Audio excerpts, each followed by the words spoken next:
So is Crush coming on? Yeah, we're maybe 2 weeks away, maybe earlier if we pick earlier for rosé. Does rain play? It'll slow things down. I'm not too worried about it. I mean, if it doesn't actually stop raining like it's supposed to, then I might be worried So about we it. actually have our first. It's been so dry. I think the grapes will actually love it. It'd be a little nourishment just before.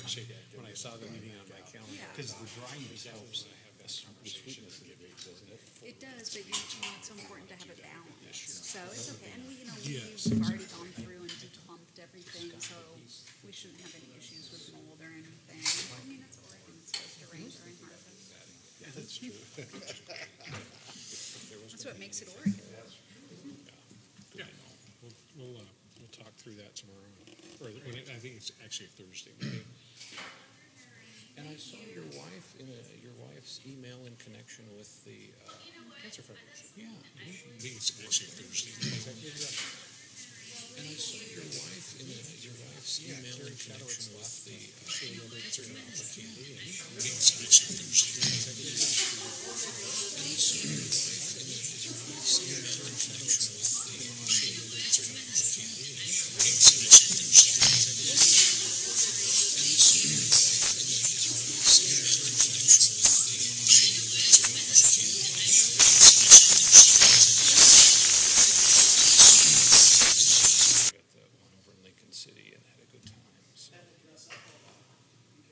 Can't make it this time. She's back at school. I said, sure. Nice. Very cool. Yep. That's what she's working on now. We like golf. We do golf stuff, my daughter and I. Wow, well, that's interesting about your wife. I didn't know this. Just recently? Must have been. About 3 weeks. She gave a couple weeks notice at Whitecap, so it's probably been a month and a half since it was. Oh, well, see, I don't know important people, so I don't get all this stuff at first. Good for her. Yeah, cool. She's pretty excited. Nice. Yeah. All right, thanks. It's supposed to be right here. That's for that one, they're supposed to do it, but for me, it's from the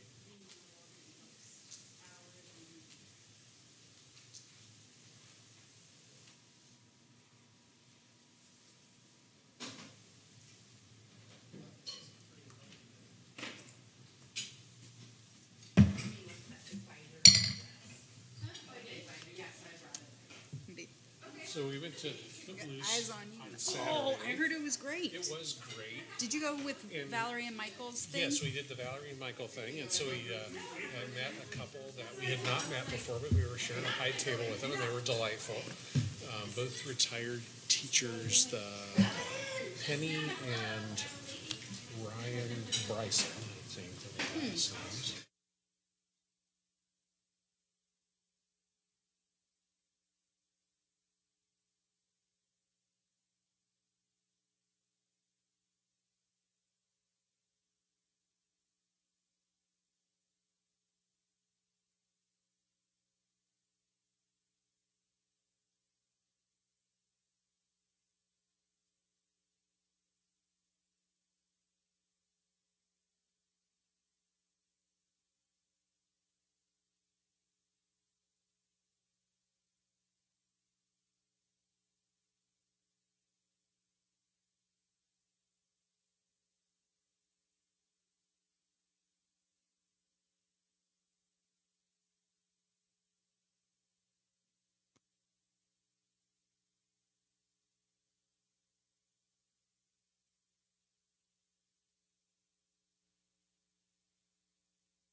call this meeting or work session to order. And this evening, I'll call on our city attorney, David Koch, to present with Chief Scales and Captain Simmons to also be a part of our discussion as we talk about parking enforcement. And so I'll turn it over to you, David. Thank you, Mr. Mayor. So tonight we are here, in fact, to discuss parking enforcement within the city of McMinnville. Tonight's discussion, we're going to start with a program overview, talk about the city's parking enforcement program in general, the various roles that are played between the police department and the city's municipal court and violations bureau. We're going to run through some of the enforcement by the numbers over the past several years, what we've seen in terms of parking enforcement, parking contacts, citations issued, warnings issued, where we are with outstanding fines and fees, tickets that have been referred on or delinquent have gone into collections. We'll talk about that, those numbers, as well as the revenue that comes into the city through the parking program. We'll talk about the city's legal authority to impound vehicles in extreme cases. There are actually several provisions in the municipal code that discuss the impounding of vehicles for various reasons, and we'll talk about what those are, not all of which are currently being utilized for a variety of reasons. And then we'll finish up with the opportunity for council discussion and potential direction. So starting, I'll have Tim and Matt talk about the police department's role with the parking enforcement program. Yeah, thank you, Mayor and council and staff. Really, I think we need to talk about what we do have one full-time employee that is in charge of doing all of our parking enforcement for the city. Every once in a while, we will get some interns from Western Oregon that'll come in, help on an as-needed basis, or as we get them to apply and bring them on board. Currently, Amy Kepler is our parking enforcement officer. There's really a couple of things that she's in charge of, one being downtown parking, 3rd Street, that proper where you'll see the business district, and then also parking enforcement, time parking up in the high school area. Those are the two major areas we're dealing with parking impacts to residential and then businesses. She also, as you all know, does work in the abandoned vehicle realm, takes parking complaints. And we've also, just as information on what she also has on her plate, is she does supervise the park ranger program during the springs and the summer. So that does take some time, as well as managing some of the interns that she will have in her office. As you all know, as we've talked about for the last several months, is the abandoned vehicle process. It's the majority of her work. When those complaints come in, you are aware that she is, besides issuing the citations downtown in the parking, in the high school, the abandoned vehicles are what is really taking the majority of her time. I don't want to leave out the parking complaints. Besides abandoned vehicles, we're also talking about the RVs, those sort of parking issues that we're dealing with out in the Dustin Court and the Marsh Lane area. Those are things that she will also check on a daily basis. But in the gist of how we are handling the parking enforcement piece of it, it's generally with the abandoned vehicles for the tow. We all know that it's posted. We get the complaint. We take the complaint.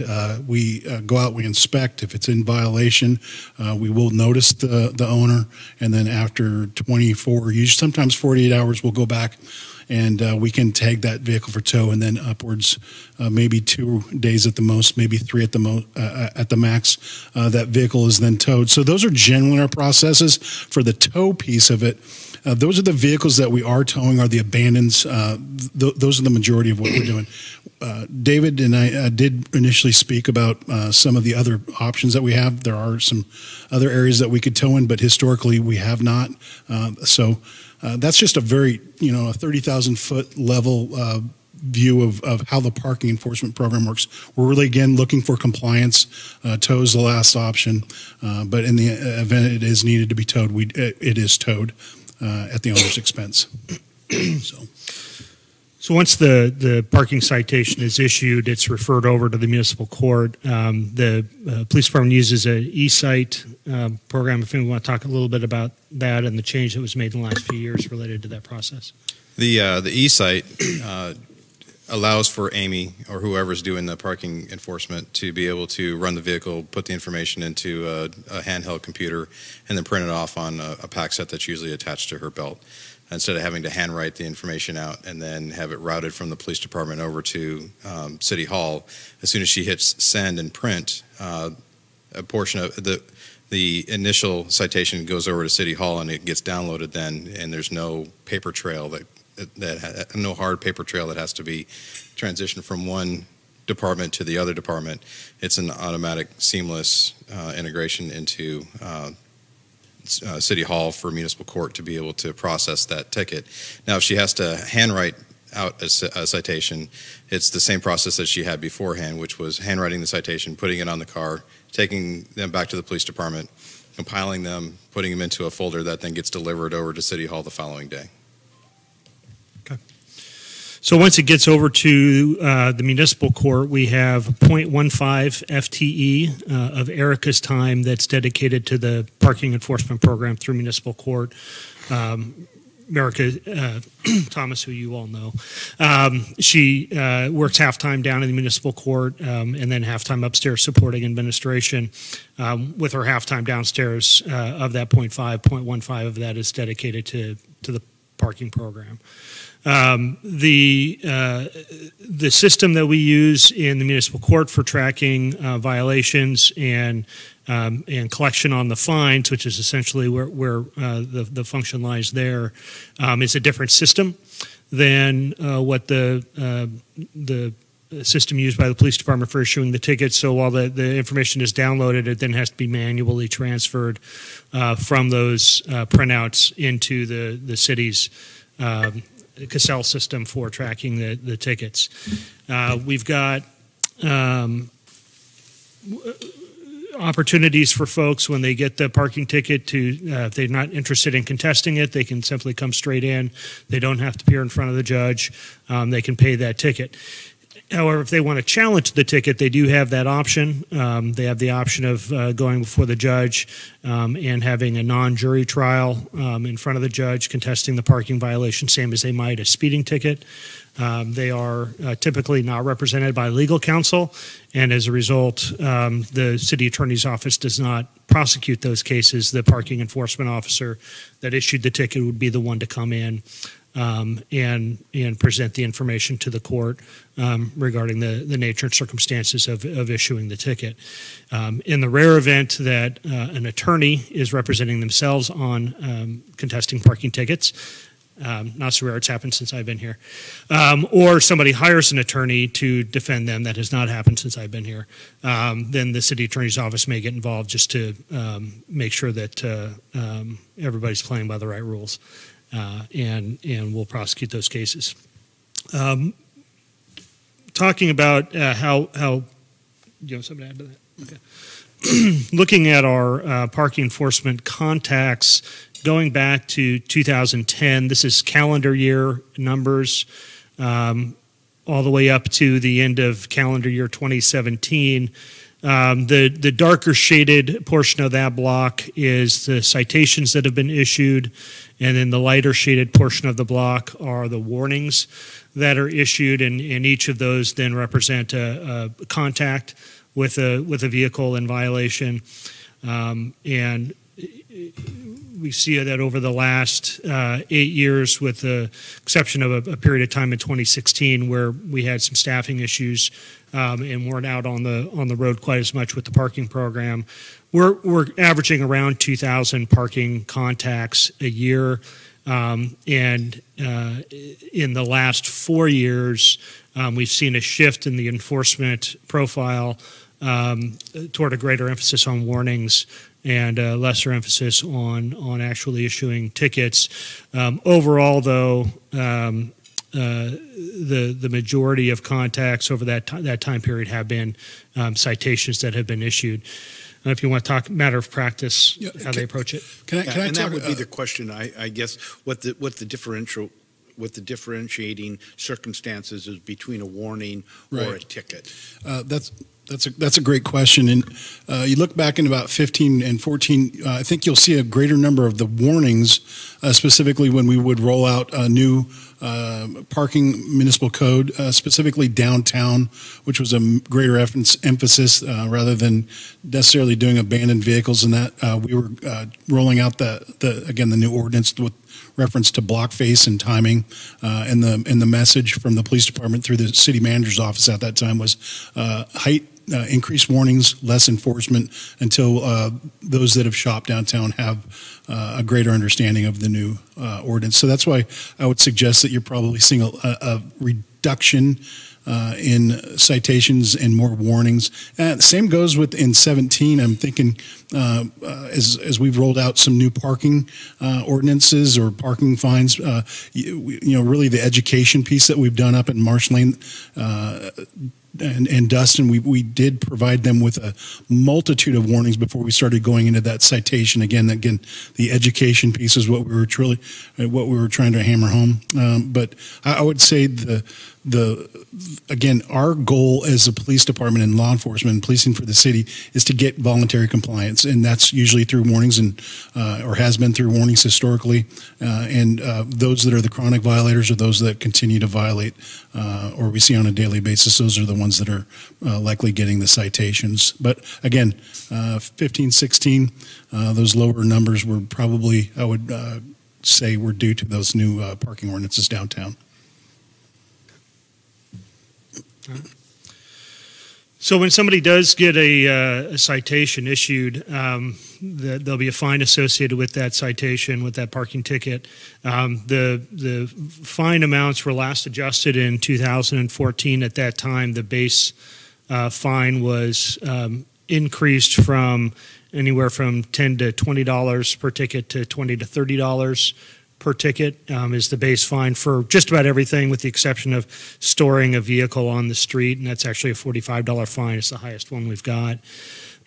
But for the typical fines, and this may be overtime parking, parking in a prohibited zone, parking in a handicap spot without displaying a placard, parking beyond the 24 hours, in a posted area.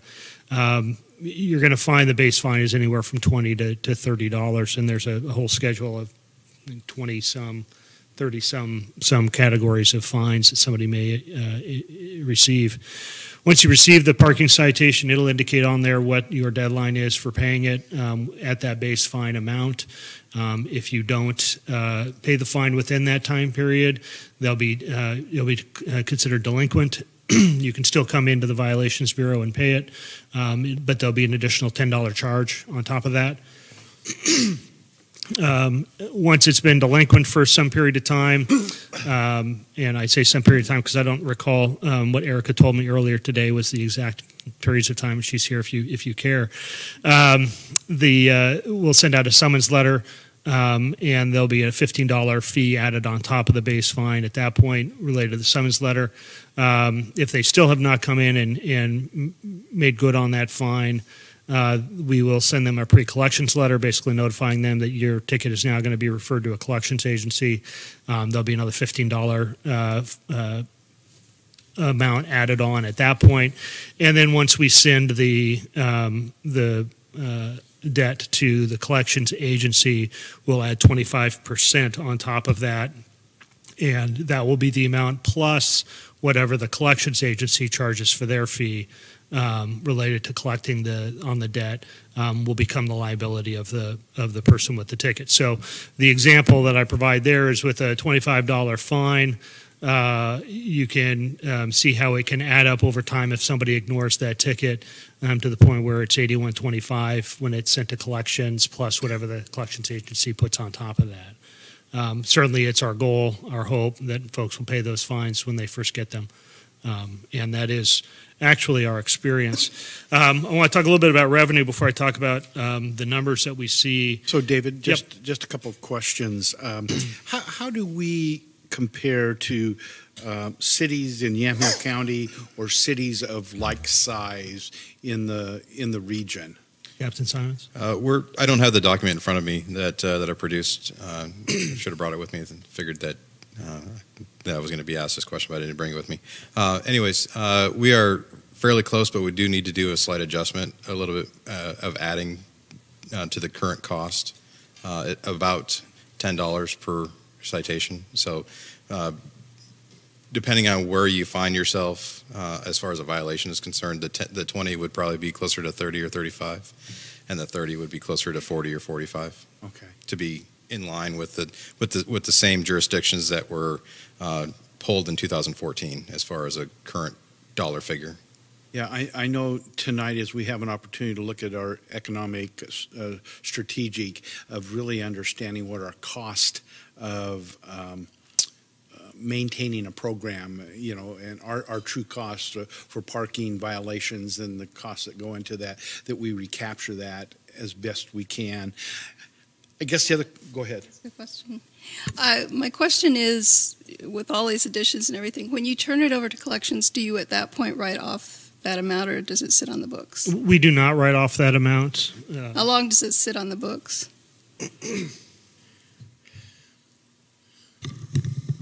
Good evening.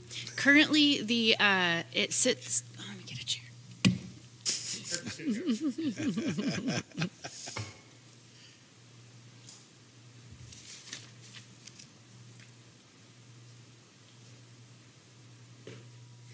Currently, everything that we have with our Cascade Collection Company, it sits on the books. We have, in the last year, written off everything we had at Valley Collection. So that was, I think, $30,000 worth of parking tickets that we did write off. And how old were they? Old. More than like probably 10 years ago? Or? Yes, at least 10 years ago. I think that some of the older ones we have with Cascade Collections are probably 5 years and older, the older ones. So. Okay. Because there might be some accounting rules to that, wouldn't there, of carrying well, receivables? It's just, we've talked about huge receivable amounts. We've had 2 amnesties. And I was just wondering, where are we at? I mean, how successful were the amnesties in this situation? We did not do amnesty on parking tickets. You didn't do it on parking tickets? Just okay. for the moving violations. Moving violations. Moving violations, correct. okay. Which tend to be a higher dollar amount, correct? Correct. Okay. So we have people that were written off that were more than 10 years ago, but we still have a lot of people in between that time that have had multiple tickets. Some of them haven't incurred further fines for maybe 3 or 4 years, but we still have a lot of people on the books. Correct. I think there was $63,000 approximately we have with Cascade Collections. And as I'm speaking, I just remember the other day that I did process some tickets that were from 2010. A person had made payments on them. So they were 8-year-old citations. Okay. Thanks. Mm-hmm. Another question I have, and we've gone over a lot of things. Earlier this year, we had the parking study presented to us, and we understand that there are some peak times where we have some congestion, especially on 3rd Street. But we've got a lot of if we were just to be a little more diligent in making sure that our parking is 2-hour parking, that might alleviate some of that. I don't remember in that study coming back and saying parking fines or enforcement to be increased would alleviate some of our concerns with parking.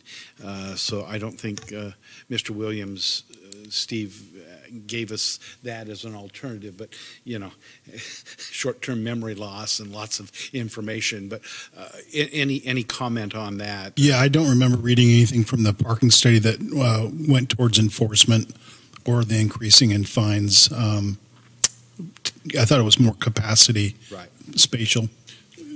So I don't remember the specific details. I know that Rick Williams did an assessment of the funds that are generated in support of the parking program.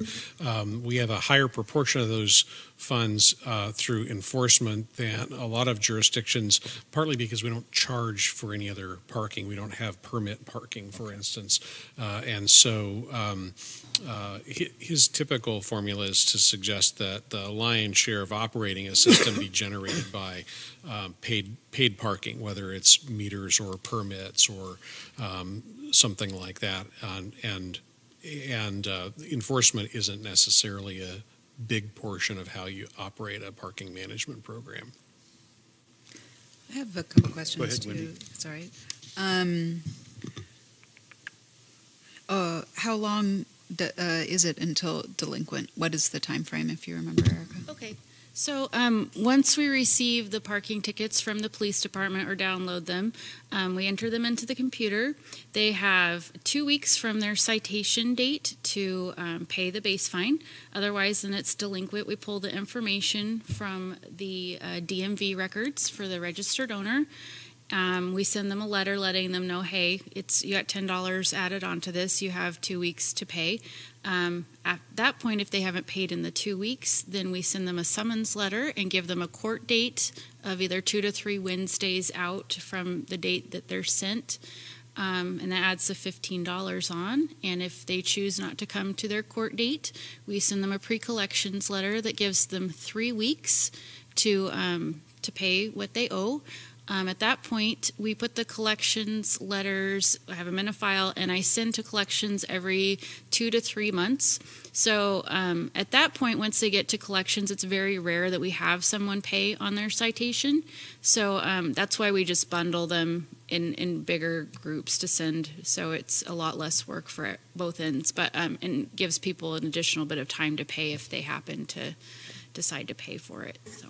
And about how many of the tickets that are issued go to collections? There's kind of a rough percentage or a whole number. A future slide, if you. Oh, I can hold that. I can hold that question, Okay. and I think I can hold my other questions for now too. Remy, sorry, I called you. I didn't look, and I thought it was Wendy, so sorry for not recognizing you. Now, Wendy. Going back to that slide, the bar graph slide, you don't have to go there. Well, you can. Thank you. So this doesn't tell us anything about, you talked about the changes in how in the enforcement versus warnings based on new rules, new ordinances that we have out there. But what, do you have a way of telling what the changes are in behavior of people who are violating? Is there, over time, have you noticed certain things that you do that reduce the number of people that are violating the ordinances? I would say we don't know, other than if you're not going to pay, you're not going to pay. I've got some information in front of me, and there are some just chronic people that choose not to pay. I think the lion's share of people are fulfilling their obligations to this city, but no. Oh, well, the sheet I've got here, Thank you, Eric. I mean, these are the chronic of the chronic. So, if do we have any way to know that data? Like, is it really that like most people are not abiding by the ordinance, or is it? So let's get to that slide real quick. Okay. All Okay. right? Sorry. So I was. This is what our revenue looks like in the parking ticket program. It's not a lot. Now, is that collected revenue? This is collected revenue. And you'll see that it averages around 20 to 25,000 a year. And how much was billed revenue? More. Could I see how much more? Not off the top of my head. Billed revenue. A lot. Your other slide said you wrote off 10 to 15%. So here's what we've got since 2010. And Councilor Mankey, I know that's not a satisfactory answer. We'll pull together more detail for you for the financial, the numbers, the write-offs, the collections, the referrals, what we see on an annual basis related to that. I'd appreciate it. Thanks. Yeah, absolutely. So since 2010, if we add up all of the parking contacts, we've had approximately 17,000 parking enforcement contacts. 7,000 of those are warnings. Approximately 10,000 are citations. Off the top, we'll see that 10 to 15% of those are written off fairly quickly for a variety of reasons. Not all of which we necessarily want to get into in a public meeting, but there are reasons why either the ownership information may not be able to be tracked down. It could be a bad plate. It could be that the vehicle has changed hands and is no longer owned by the person who incurred the violations. And so we'll see that those things get written off. Of those that remain, we have currently in the system 225 active. Shouldn't the active and the collection ones be collections? I don't think so. What? I don't think so.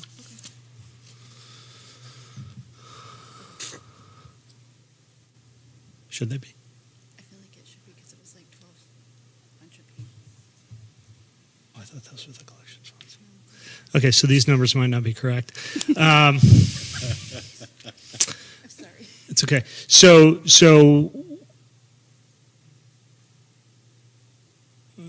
okay, so I don't have confidence in these numbers then. Okay. Do you have either? I don't. It's all up on my desk. All right. So what is it about the numbers that are? So we actually may have more active citations than and we're not sure about the collections numbers. Those two numbers may have been switched when the slide was getting put together. No, I think that have actually gone into Yeah. collections. Yes. Okay. Yeah. Right. I was reading it wrong. I'm sorry. Okay. All right. So we have 225 active parking tickets in the system. Those are folks that have not started the delinquency process. So those are tickets that have been issued in the last few weeks. We have 125 that are in that limbo period where they've been notified that they're delinquent, but they have not yet gone into collections. And then we have 725 that are currently in collections. And of that amount, the list that Chief Scales has there, we have 42 vehicles that have 4 or more unpaid parking tickets. So each one of those numbers represents a unique citation. There may be a single vehicle that accounts for multiples of those citations. And with respect to the ones that are at collections, well, even among the active ones as well, because some of those are active. We have 42 vehicles that we know are chronic offenders and have not paid on those tickets. The worst of which is got 36 outstanding parking tickets, but has not incurred a parking ticket since 2015. So they're not currently either they currently don't own the vehicle, or they're not living in McMinnville, or they've stopped parking legally.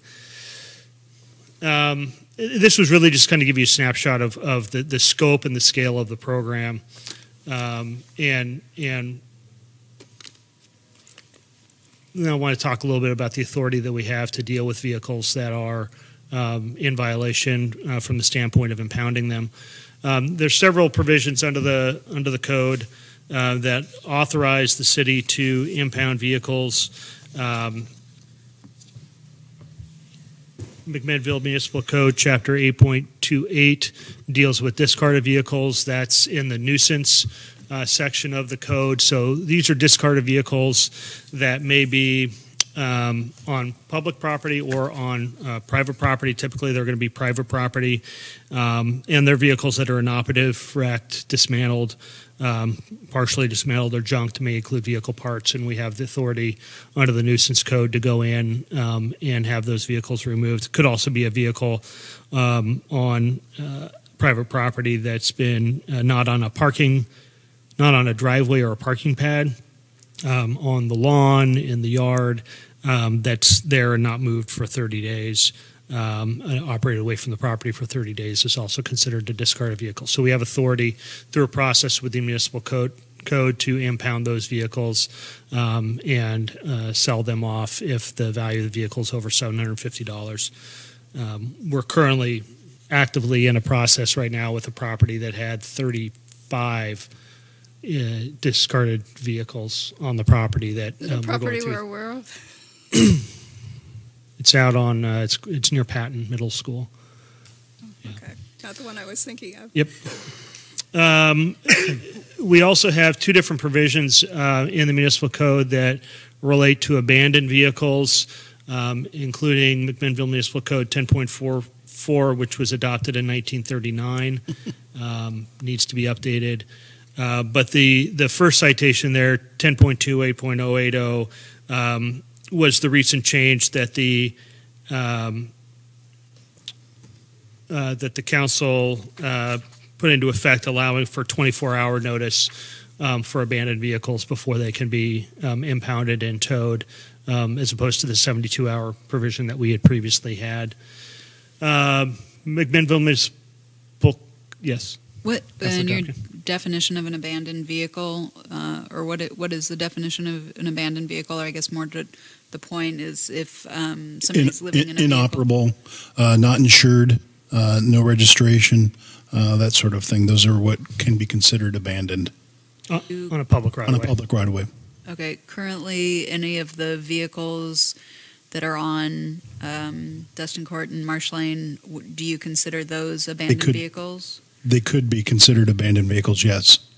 Because Some of them could. Some of them, not all, though. Right. Not all of them. Okay. The difference between discarded vehicles and abandoned vehicles then is discarded vehicles are not on the public right of way, or I might have missed that. That would usually be the cases. Yes, discarded are private properties. Okay. Yeah. Junk cars. Gotcha. Okay. Thanks. And that can and typically is a long process. That is a longer abatement process where we're, those are problem properties. Yes. Okay. The posted zones, 10.28.400 is also recently enacted by the City Council, and that was to address vehicles parked in areas that have been temporarily prohibited for parking on the streets, where there's utility maintenance repair or street or utility maintenance repair, rehab projects, construction projects going on. Or it's been posted no parking because there's construction happening on an adjacent private property and they're using it for safety. They've blocked that off, or for work vehicles. And then also when we've got public events, and that allows not just for impounding the vehicles, but also at the expense of the city, or a permit applicant to have the vehicle simply moved, say around the block or outside of the prohibited area. The next one. McMinnville Municipal Code 10.48.010 talks about vehicles that are an obstruction to traffic or a hazard to public safety. Those vehicles can be towed immediately in order to remove them from being an obstruction or a hazard. I missed one on here, but we also have provision 10.48.040 for stolen vehicles. We can impound those and have them stored if we recover a stolen vehicle at the owner's expense. And then finally, we have a provision on the books that authorizes the city, whenever a police officer observes a vehicle parked in violation of a provision of the zone, so an illegally parked vehicle, and that vehicle has 4 or more unpaid parking tickets, then in addition to issuing a citation, the officer may also have the vehicle impounded. That is a provision of the code that we're not currently utilizing for. It just hasn't been a part of our enforcement program. Yeah, this was astounding to me. I've worked here 25 years, and I even went back a little further to those that have been 28, 29 years here, and we have simply just not used this part of the towing code or the impoundment piece. With this, Kathy Holm, who had worked here for decades, it just was not a practice, has not been a practice with respect to impounding vehicles that are tardy on parking citations, that sort of thing. So that was when this was revealed, I was like, that's amazing. So, but again, I have no backstory for my years here as to why this was not enforced. other than there was some sort of a decision made above at that time and over the past probably 25 plus years that it was a decision that we're not going to be doing this, the towing of vehicles for unpaid fines. And then the question I would have on that, Chief, would be other communities in Yamhill County and similar sized cities, do they have an active towing for parking violations in place? Are we an anomaly, or do you have a sense? I don't have a sense. The only other comparable we would have is Newburgh, and I don't even believe they have a parking enforcement program. They have a code enforcement program, but I'm unaware of a parking enforcement program for that city, unless I'm speaking. I speak unintelligently on that, but I'm not aware of them doing anything of that nature. Okay. So do you have any statistics or any kind of information you could provide to us as to whether what we're doing is probably correct, at least overall, or people just don't want to deal with it? Or, I mean, we do have an actual enforcement code portion, but we never use it. So, and I know philosophically the prior administration felt that that was okay. So my question is that okay? I mean, is that how we want to run it? I think it's ultimately it's going to be a policy direction from the council as to whether or not this is something you choose to dip your toes into. If that's the direction, I think there will be some legal guidance that we're going to need. Again, I don't know. Again, speaking, I have not reached out to other agencies about whether or not they're towing unpaid parking tickets. I know we do know that the boot piece is in play in several jurisdictions where vehicles are booted for unpaid parking fines, but the tow piece, I'm not aware, and I would defer to Captain Simons, who did some work too, if he has any additional info. Again, I didn't bring the document with me, so I apologize for that. But some of the jurisdictions that I did do some research on that do have either a towing and or a booting and towing ordinance, they're kind of all over the board as far as the duration of time, how many parking tickets you need to amass before you become subject to having your vehicle booted and then potentially towed. And usually then when it works its way into the booting aspect of things, there's a 24-hour or 48-hour window where the vehicle is booted. They allow for payment of those outstanding parking tickets. If they're paid, then the boot is taken off and everything is basically you're back to zero. If they're not paid, then they're subject to being towed. Does the eSight electronic device let the officer know if it's a repeat offender? I don't know. No. I'm not sure. I'm not sure that any inner working of whether or not it actually notifies Amy or whoever's utilizing it that this is a repeat offender. But Amy and the people who do the parking are pretty sharp, and they know they clue in pretty easily on the vehicles that they've cited a number of times. And it may be a vehicle that they've cited a number of times, but the system won't tell them if they have unpaid parking tickets. And that's one of the challenges in the field is there's no real-time data transmission from their handheld computer to a system that the municipal court runs, indicating whether they have unpaid tickets. And that, I think that's been one of the, even if we were to enforce that particular provision, we would have to be very certain that we were able to maintain in real time a manual list of those vehicles that had unpaid parking tickets to be sure that somebody didn't come in that morning, pay off their parking tickets, and then that afternoon gets a new ticket and gets towed.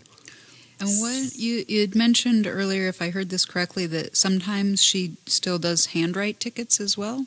Yeah. So what's the trigger for an eSight versus just if the Clancy system's not working? If that's the case, those are a rarity. I would say that but if the Clancy parking citations being used by somebody else, and then another parking, maybe an intern's out there, they're writing it handwritten then.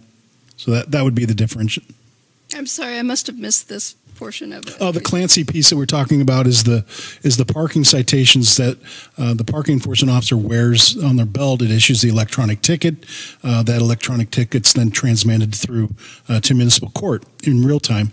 The handwritten ones are if the Clancy system is not working that day for whatever reason, or we've got multiple people out writing citations. They would be using the handwritten citations then. Okay. What are the general hours? Go ahead. Sorry.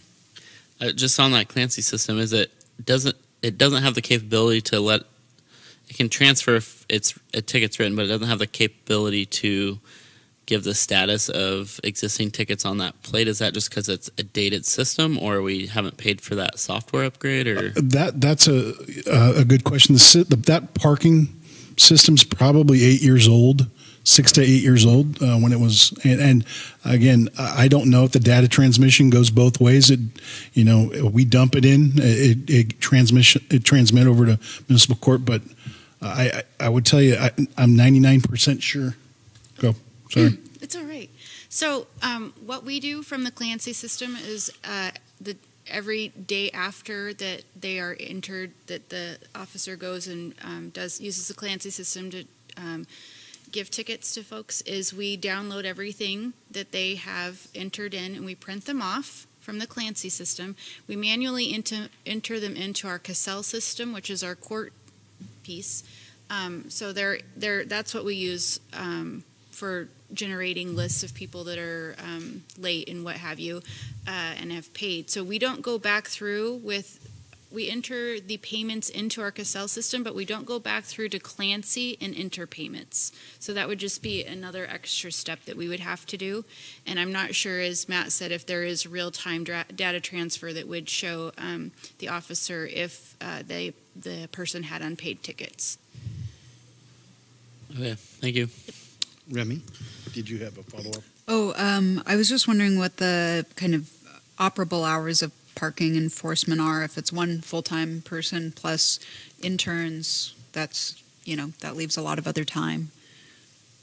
Amy's hours are Monday through Friday, 8 to 4:30, and then the interns will come in and they're kind of all over the board, but generally they're somewhere between 8 and 5. Okay, so business hours. Business hours. Okay. Okay. But sometimes they're out there at 5:45, so don't. Maybe that's not why I was asking. 6. And our parking hours are 9 to 6. Sorry. Okay. So my next slide is council discussion. So what we've got are in terms of a couple of things.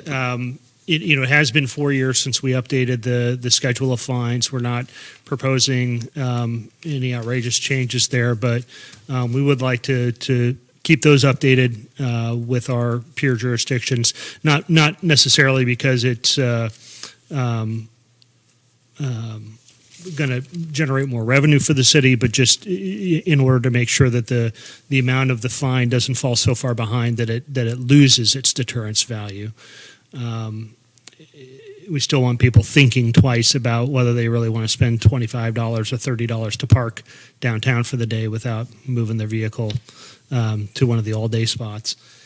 And then in terms of discussion direction from the council about whether we want to explore methods for taking a more aggressive enforcement approach beyond what we're doing now, we wanted to open that up for council discussion. Yeah, it's 7 right now. Just anyone have some thoughts initially that they'd like to share? And this may be one of those, tonight was a gathering of information. I think there's a little more information that could be presented to us to give us a more thorough and complete picture. I know one area that, we're taking a look at parking of automobiles, but RVs is another one that Captain had done quite a little research for us and sent that out, and we have that information. Is that level the appropriate level that would deter, the parking of RVs and what level does that need to be? That's going to be a much deeper discussion, I think, and one that probably has maybe some legal ramifications given some of the Ninth Circuit Court ruling this last couple of weeks. But so any questions that or direction you'd like to give staff?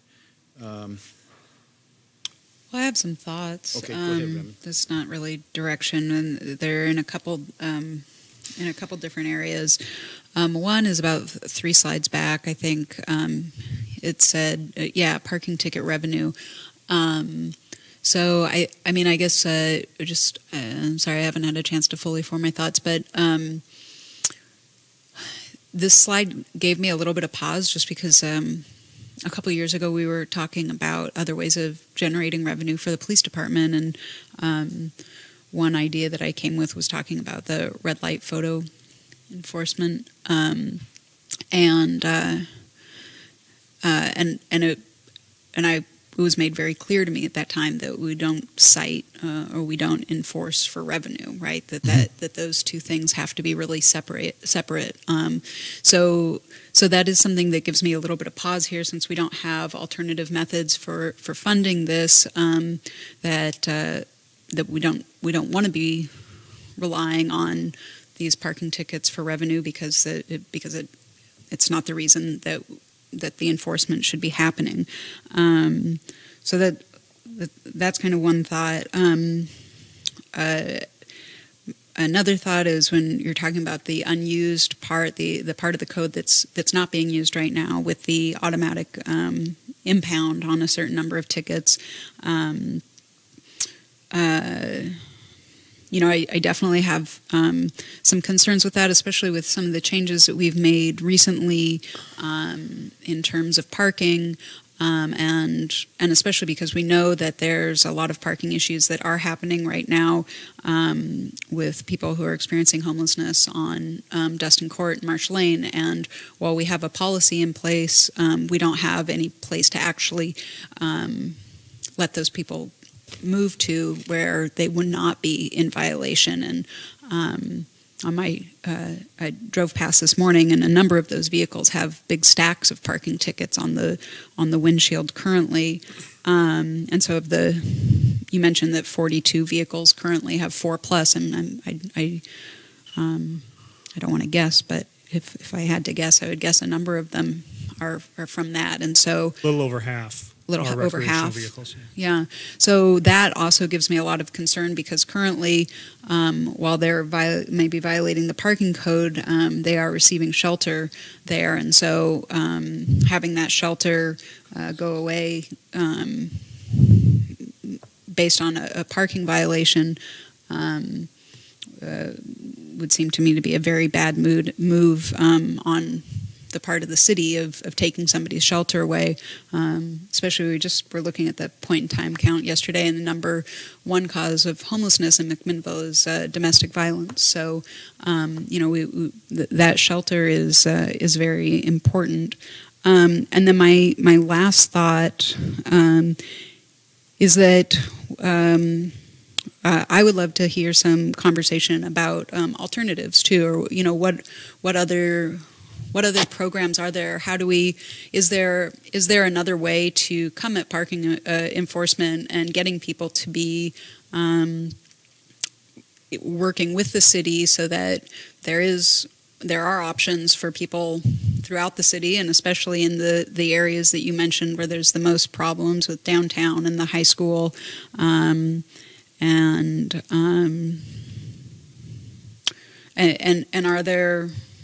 are there alternative programs out there that cities are using so that it becomes less of a process that's bringing people into a court system?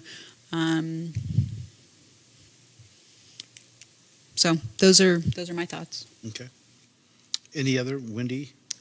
Yeah, I would like to follow up on what Remy was talking about. One of the thoughts that I had, and one of the things that brought that question to mind about knowing how the connection between what our policies are with regards to giving warnings and the change of behavior with regards to our community. One of the thoughts I had was how we move it upstream to where we can see how we can reduce the cause of the citations, and so a better understanding of, the connection there between what we do and what enables us to reduce the behavior that we're trying to reduce is a thought that I had. And I know that's a deep question and not one that we can answer tonight, but in evaluating the citation program, I think taking a step back and also looking at if there's any way that we can roll into that some more proactive before citations happen, or data that shows us what works and what doesn't work with regards to encouraging the right kind of behavior. And then I definitely am in support of looking at it. I am a little bit uncomfortable with the fact that we have ordinances on the books that we are not enforcing, but I don't necessarily think that we just go ahead and enforce them because they're on the books. I think we should evaluate what makes sense for us right now, what's reasonable to enforce, definitely not creating a huge amount of administrative ardor that is not going to be effective because we don't have the tools in place. So you guys have done a great job of giving us kind of a snapshot of where we are right now, and I definitely think having more data and being able to look at how we can design something that is germane for today and doable would be an important thing for us to look at. So those are a couple of my thoughts. Thank you. And thank you. I'll just start with Adam, and we can move down this way. I'm definitely interested in the numbers that Kelly asked for, and another number would be similar sized cities or comparables that have boot or tow programs, how their compliance rate of fines being paid compares to what our compliance rate is with fines being paid. I'm not against a boot program, but it seems like with the current technology tools that we have or don't have available to our staff, that it's going to create more time and more of a burden on our limited bandwidth. And so I'd want to make sure that we're going to have increased compliancy with the paying of fines without them going to collections before we increase the burden on our staff if we are going to go that route. Other than that, I appreciate you guys presenting tonight. I definitely would like to further discuss this topic, but at this point in time, I would like to see a little bit more data before I went one way or the other. Thank you, Adam. Sal? Yeah, before I would agree to or vote for expanding enforcement to include booting and towing, I'd need a lot more information about the legal ramifications on the overnight campers. I generally, in talking to people about the RV ordinance, not as applied to the overnight campers, but just as applied to people who are using their RVs, loading them up at their homes, going out to travel. The two people that I've talked to at their homes with RVs, both of them said they're not going to file for permits and they're not going to, follow the terms of the law, basically. I need 3 days to stage this thing, and that's what I'm going to do, and I'm not going to take another step to comply. And so I've heard two different people basically tell me the same thing that are, getting ready to travel. So I wonder how enforceable the statute is. I guess that would be my question, is if people who are using their RVs are kind of ignoring it, and if we have tickets piling up on vehicles in Marsh Lane, it seems like it's maybe not the most effective of policies. That's my initial hit from it. Okay. Scott, can I ask a follow-up question?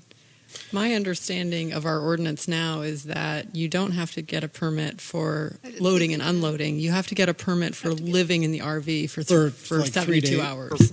For not for living on it, just for having it parked on the city street for up to 72 hours, you can get a permit. Right. The only But- exception to that is active loading and Thought it was unloading. 24, not 72, but thank you for the So correction. it's active loading and unloading is okay. Is permitted. Is permitted. Up So to if they- 72 hours.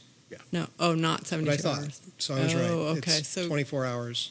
So if it's more than a day that they're actively loading and unloading, they need a permit. Oh, gotcha. Correct. Okay. And the permit system was designed to allow an individual who needed a few days to stage their RV to be able to come in and get a permit and do that.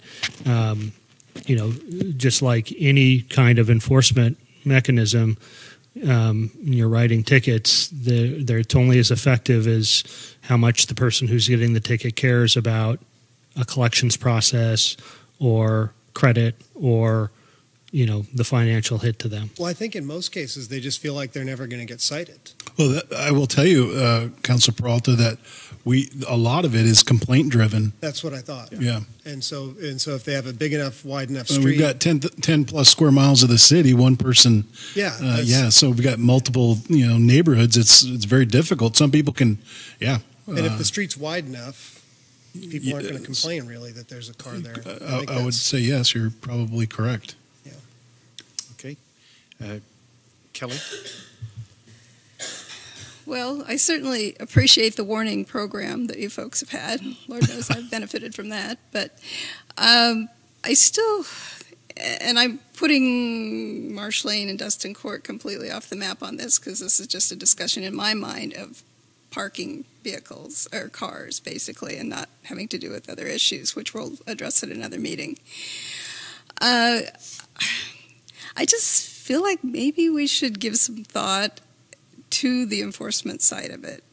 It just kind of bothers me that a certain number of people are kind of just going, oh, I don't give a rip, Obviously, we're not going to capture everybody. You guys are busy people. I appreciate that fact. But I do think we ought to at least consider the enforcement end of it and, maybe sit down as a council and discuss, what the parameters would be. I mean, there has been a real philosophical turn that we don't do this sort of thing in town, so at least by staff. So I think maybe, and probably by council too, but I think times are changing. Parking issues are going to become more complex, as we know from the parking study. And I just really feel like some of this should be addressed by the council in a discussion and followed up on. And I really appreciate your efforts to get us further information. Yeah. This is by no means scientific, but if we take off all of the RVs that are on the list with 4 more unpaid parking citations, a good number, maybe a majority of those that remain are business owners and or employees of businesses downtown that are parking chronically in violation of the 2-hour limit. And maybe we need to look at that and figure out some way we could make things easier for them. Maybe they need to be paying for parking on a regular basis. In conjunction with some of the changes we're looking at. Yeah. I think if we move move forward with that parking study could help in that direction. Yeah, if that's the case, then it's a pretty easy answer, it would seem to me. But I think, this is just the start of a discussion that needs to come and allowing, we ought to have, if we have ordinances or code on the books, we ought to be enforcing it, or we ought to change or do something. We shouldn't just turn our eye. I don't think that's prudent. And so I think it's just the start of the learning for us. And we needed to have this discussion this evening. And there's much more, I think we've just kind of started the process. But again, thank you for your efforts, and Erica for your hard work in that aspect, and the code enforcer, Amy, and those that work so diligently. We just want to have clear direction so that we can be seen that this city, if we have code, we're going to enforce it to the best of our ability. So thank you. We'll be back and have this come to the table again. But thank you. Thanks. We'll go ahead and close our work session this evening. And in that we're a little late, I'd like to open our city council council meeting, the regular council meeting this evening, so I'll go ahead and call that meeting to order. And we'll have our Pledge of Allegiance. And Wendy, could you, she's not here. Sal, could you lead us? Sure. Sal, could you lead us in the pledge? Pledge allegiance to the flag of the United States of America and to the republic for which it stands, one nation, under God, indivisible, with liberty and justice for all. Thank you. This evening we've got a presentation, and then we're going to go to our invitation of citizens for public comment, and then we're going to have the presentation on the strategic plan update.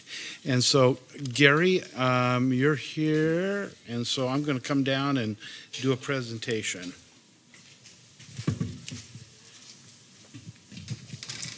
We have a proclamation this evening. And Gary, I'll just come over here. And let me go ahead. This is Home Inventory Week. And whereas each September is recognized as National Preparedness Month, and whereas the Oregonians have witnessed and experienced natural disasters in their own community, and whereas every community member can take active steps to protect their families and their neighbors from natural and man-made disasters, and whereas every family and business in McMinnville is encouraged to take active steps to be financially secure after a disaster, and whereas every community member is encouraged to make sure they are properly insured against fire, flood, earthquake, and storms, and whereas every community member is encouraged to create a home inventory to include as part of their disaster preparedness kit. Now, therefore, I, Scott A. Hill, Mayor of the City of McMinnville, do hereby declare the week of September 16th through September 22nd, known as the Home Inventory Week, and join cities across Oregon to encourage everyone to build a home inventory of their personal property and speak with an insurance agent to make sure they are financially prepared for disaster. Therefore, I have ordered this to be placed on this proclamation, the seal of the City of McMinnville, and hereby by placing my signature on the September the 11th, 2018, signed Scott Hill, Mayor of McMinnville. And so, Gary, I know you sent us, and this is very appropriate just from an information standpoint, and you know, for us that have been in the financial arena, we know how important these types of things are, and so we support that, and thank you. Thank you very much. Thanks, Gary.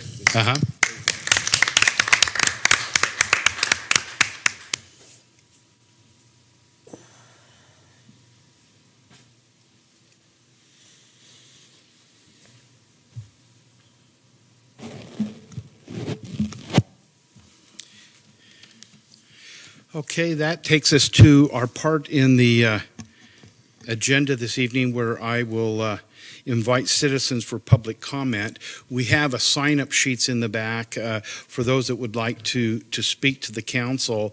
Anyone may speak on a topic other than a matter that is in litigation, a quasi-judicial land use matter, or a matter scheduled for public hearing at some future date. I will limit the comments to 3 minutes per person with a total of 30 minutes. And so do we have any request, Melissa, that have come your way? We've got a couple. Okay. And so we've got a couple of individuals that want to speak on Ordinance 5058, and so I'm going to hold those until we have our discussion on that ordinance, so that we'll have in the same time frame of what we're talking about. So anyone that would like to address the council this evening on any other issues? Hearing none, I'll go ahead and close that portion of our agenda.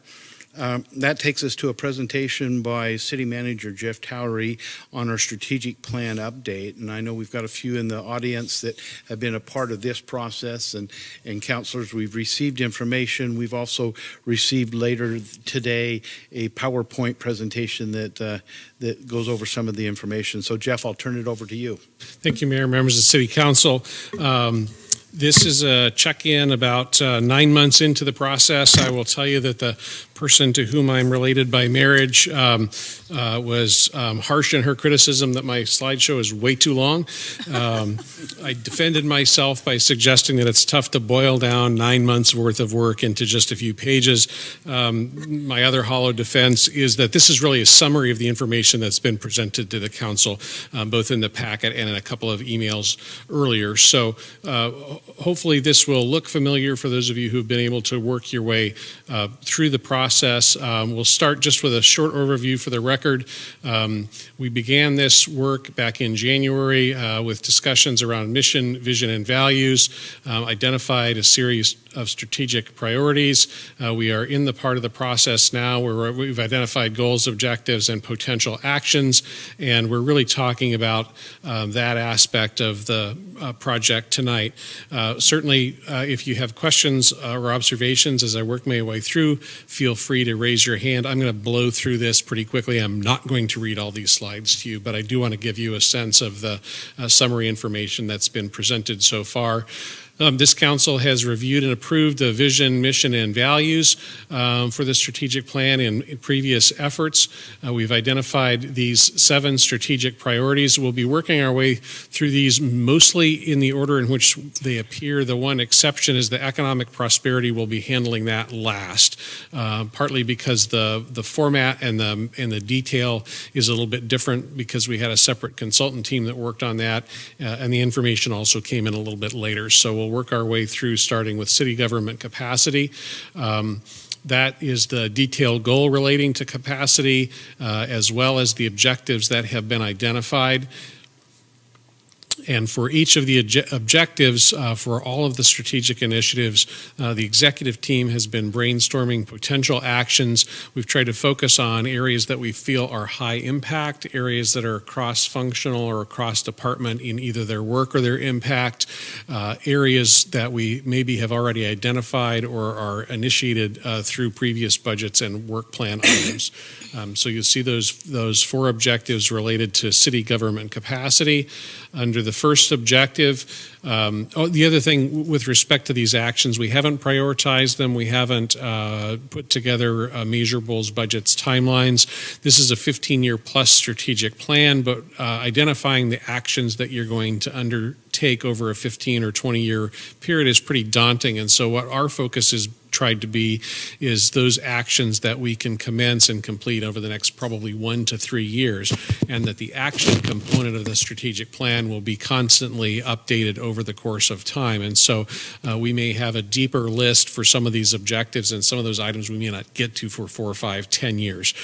So at least the initial cut that you're looking at today is sort of the brainstorm list. We certainly don't think we would have the capacity or the ability to pull off all of these projects in a short window of time frame. But here are some of the actions that we've identified under city government capacity. Ideally, I think for each objective, if we had 1 to 3 near-term projects, that would be a plan that would be significant in impact, but also probably manageable in terms of staff time and resources. Here are some additional actions related to efficiencies from technology and equipment investment. Some of this work you should recognize because it's either underway or has been identified in this budget as a potential project. Looking to core services, we've identified a number of potential actions. Again, some of them already underway. For instance, the facilities assessment is a contract that you authorized at your previous council meeting. Investment in the city's workforce is an additional objective. We've got a number of actions that are either underway or under consideration for that objective.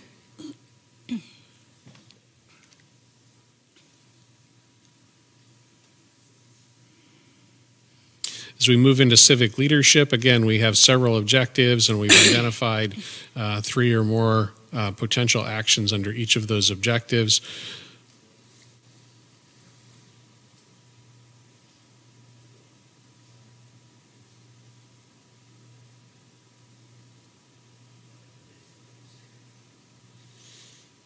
Interest in attracting and developing future leaders, particularly in terms of some underrepresented segments of the population. Kind of meeting people where they are in terms of their leadership ability, effective communication.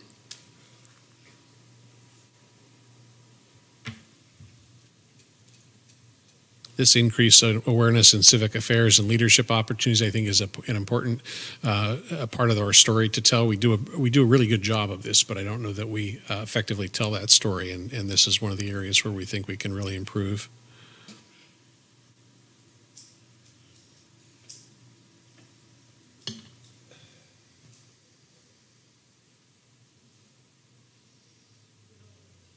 Moving into community safety and resiliency, that's something the council has talked about, and recently in a work session we talked about emergency management planning. You'll see a number of the issues and identification of projects that we talked about through the course of that work session.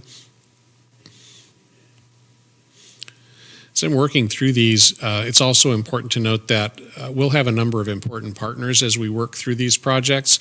A number of the projects, particularly in these first 5 or 6 initiatives that we've identified, would be primary city responsibilities, but in some cases we would need additional partners to be able to pull those off. And particularly when we get into the economic prosperity portion of the plan, you'll see a number of projects that really rely heavily on other partners, and including in some leadership roles.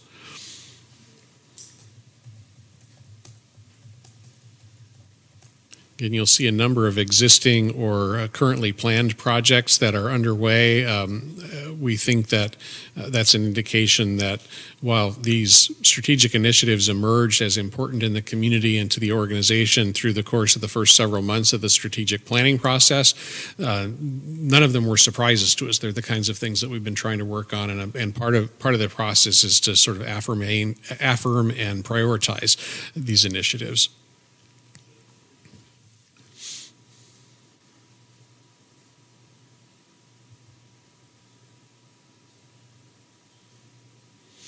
Engagement and inclusion is new on our list.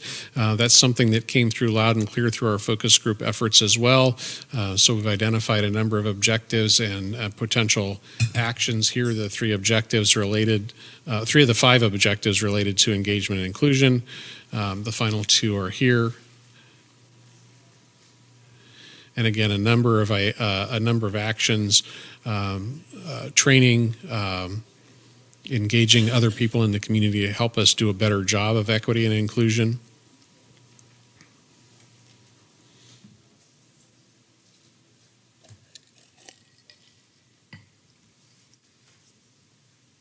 Making sure the community and organization are culturally competent, and we've got some fluency throughout the community on those issues.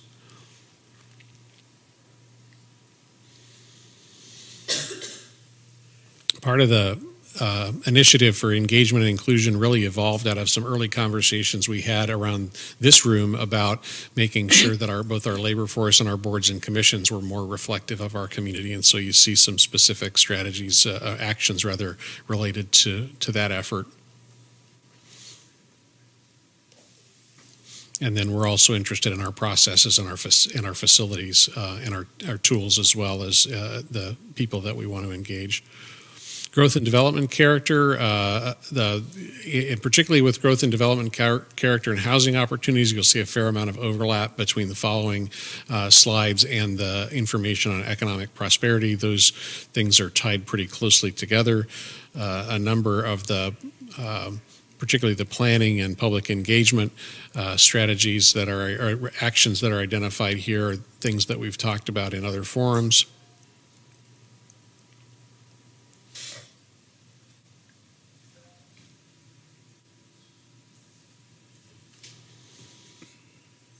Let me expand a little bit. That first action item, the parenthetical examples are artificial intelligence and autonomous vehicles, just for instance.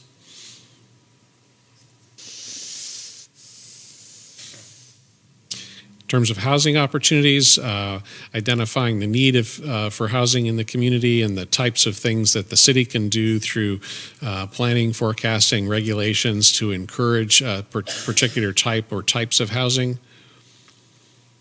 Identifying what sort of gaps there are in terms of bringing financial resources to bear with respect to certain kinds of housing development. Some of the planning work and the regulatory framework to encourage a diverse housing stock.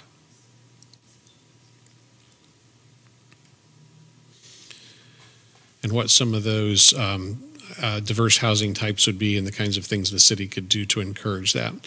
Transition into the economic prosperity. Here's the detailed mission that has come out of that. We sent you not a summary version, but a sort of truncated version of the economic development prosperity plan as part of your packet. Before I continue to roll through the slides, I wanted to ask if there are any of you who would like to have hard copies of that. Let me know and we can provide hard copies.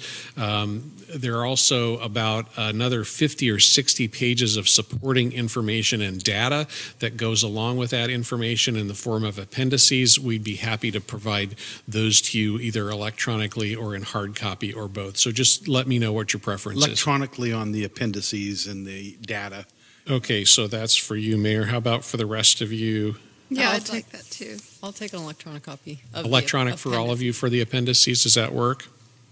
And does anybody want hard copies printed out of the document that we presented to you? Okay, that's a no. If we've got printers in City Hall, we can always do that for you. But I wouldn't mind it in a standalone document instead of in the packet. Is that right? Yeah. Yes, we can. But do that. not a hard copy, just a. Right, just an electronic PDF. Yeah. Yes, we can do that. We'll follow up with that. Thank you. So in terms of the goals that the economic prosperity work group came up with, we have two types of goals here. So this is one of the areas where we depart a little bit, and I'll talk about that. We have some foundational goals and strategies that are really meant to reflect broadly across multiple industrial and business sectors. And then we've got some target sector goals and strategies which are really related to clusters or sectors of related businesses. And so you'll see that information as we move through.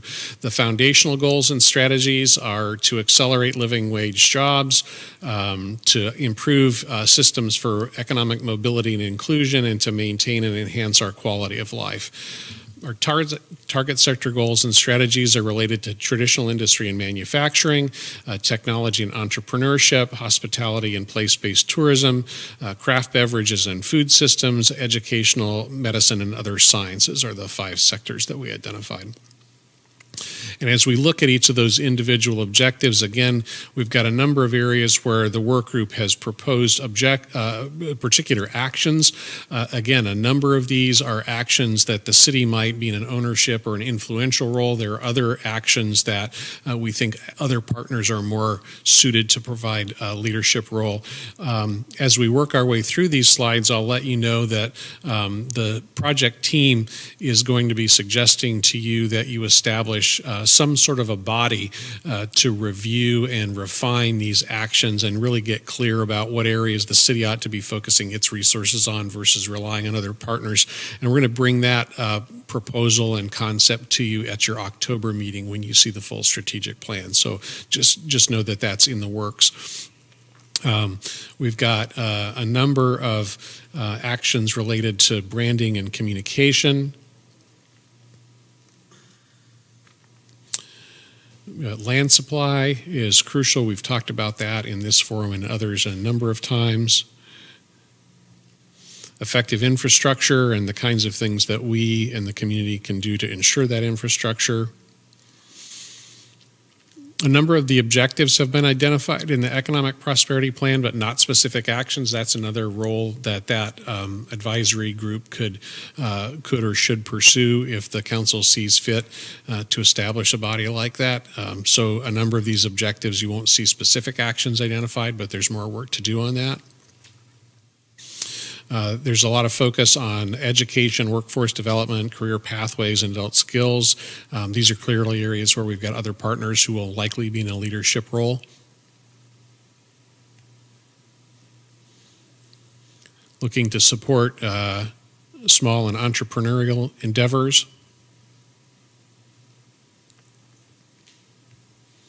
Here's some of the crossover with available housing for workforce and housing that meets the local wage scales.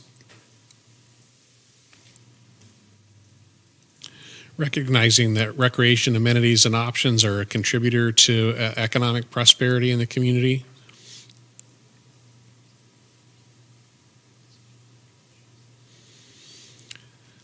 Acknowledging that the neighborhoods in our community have a role in prosperity as well. And again, a number of objectives that have been identified under quality of life, but actions have yet to be identified. And again, for most of the sector-specific identification, we've gotten through the work of identifying higher level objectives, but not specific actions at this point.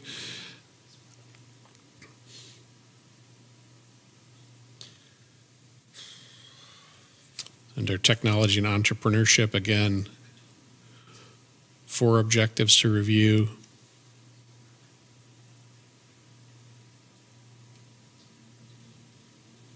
Hospitality and place-based tourism.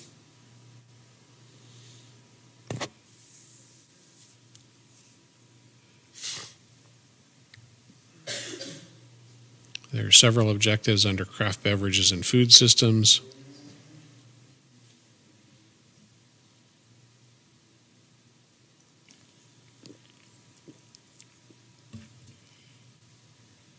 And we transition into the objectives for education, medicine, and other sciences. So before I talk about next steps, just remind the full council that as we work through the economic prosperity work, these 5 target sector strategies really emerge out of the research that the consultant team did, out of the stakeholder engagement through interviews, focus group efforts, surveys, and public workshops. And so these specific sectors were really identified through that stakeholder outreach and a lot of data review that the consultant team did for us. Next steps, we will continue to refine the product that's been presented to you tonight. We'll be convening next week. As many of the participants in our earlier focus groups as are available to spend about 2 hours going through the very document that you've gone through tonight and giving us some feedback to see if there are observations, questions, or suggestions that they have as we move forward to the next step in the process. The executive team will lead work groups that refine and prioritize the actions and set targets for the timelines. We'll re-engage the consultant team to review the results and prepare a near final draft for the council. We're planning to bring that review of the strategic plan in its entirety to the council at your October 9th meeting, and the consultant team will be here to make that presentation, and that will be the council's next opportunity to provide directions for next steps in preparation for adoption for the plan. So with that, I will pause and give you the chance to ask questions, make observations, and there are other smart people in the room that can help answer those questions too. Thank you, Jeff, for that thoughtful putting that together in a summary form. A lot of information. Before I open it up, I had an opportunity yesterday. I was on a plane for 4.5 hours, and so I had some good reading material. And as I went through this document, there was just this real sense of how quality this is. There is so much information here. There are so much that came as I read. It felt very familiar with me, things that we've talked about, we've visioned about, and I was thoroughly impressed with the work that this community has done under the direction of staff and our consultants. The thing that really touched me a bit is how open this process is going to be, but there's so much to keep us busy that we're going to have to reach out. We can't put it all on staff. I know over a year ago, one of my initial thoughts was that we've got to be cautious and provide a priority so that the staff doesn't run faster than they can go. But we also have a tremendous community, and I've got some examples.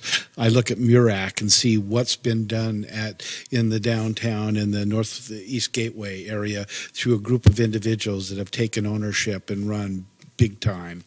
Visit McMinnville. I can remember in initial discussions with that group, and then to watch how this group almost met on a weekly basis until they got to a point that they formulated what they needed to be doing, and it's working, and it's one of the best DMOs in the state right now. I just look at so many of our groups that have really stepped up and done some phenomenal things, and I think that's what I see here is a lot of groundwork that's been done, and to allow us to focus and see what staff needs to do, what council needs to do, and what the community needs to do. I look forward to that point, though, as a council, where we start doing some annual planning after we take a look at the strategic and we've looked at the vision and helping to set policy and procedure to get us where we need to go. I've missed that for a while.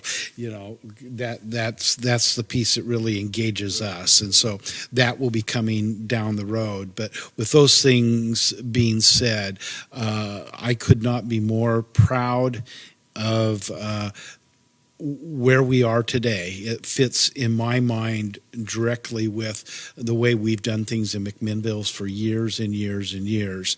I could see myself and you as counselors, as you're working on area and regional things, we could share some of this with our neighboring cities. I mean, it's not proprietary that we couldn't share that and give them some thoughts. And so I see us with hand in hand with these documents. We can step up and do great things for McMinnville, but I think we can do great things within the county and within our regional area also. And so those are my initial thoughts. I think I'll just open it up to anyone that would like to share some thoughts, especially if you have questions, because we've been given a lot of material and we've got a lot of stuff to do. So Remy? Great PowerPoint. Can you tell my wife? Sure. He'll call her after the meeting. Yeah. I already texted her. I told her it was really great. So my question is about some of the crossover that happens. And the example that I'm going to use from the materials we received was developing the McMinnville brand. So the question that this raises for me is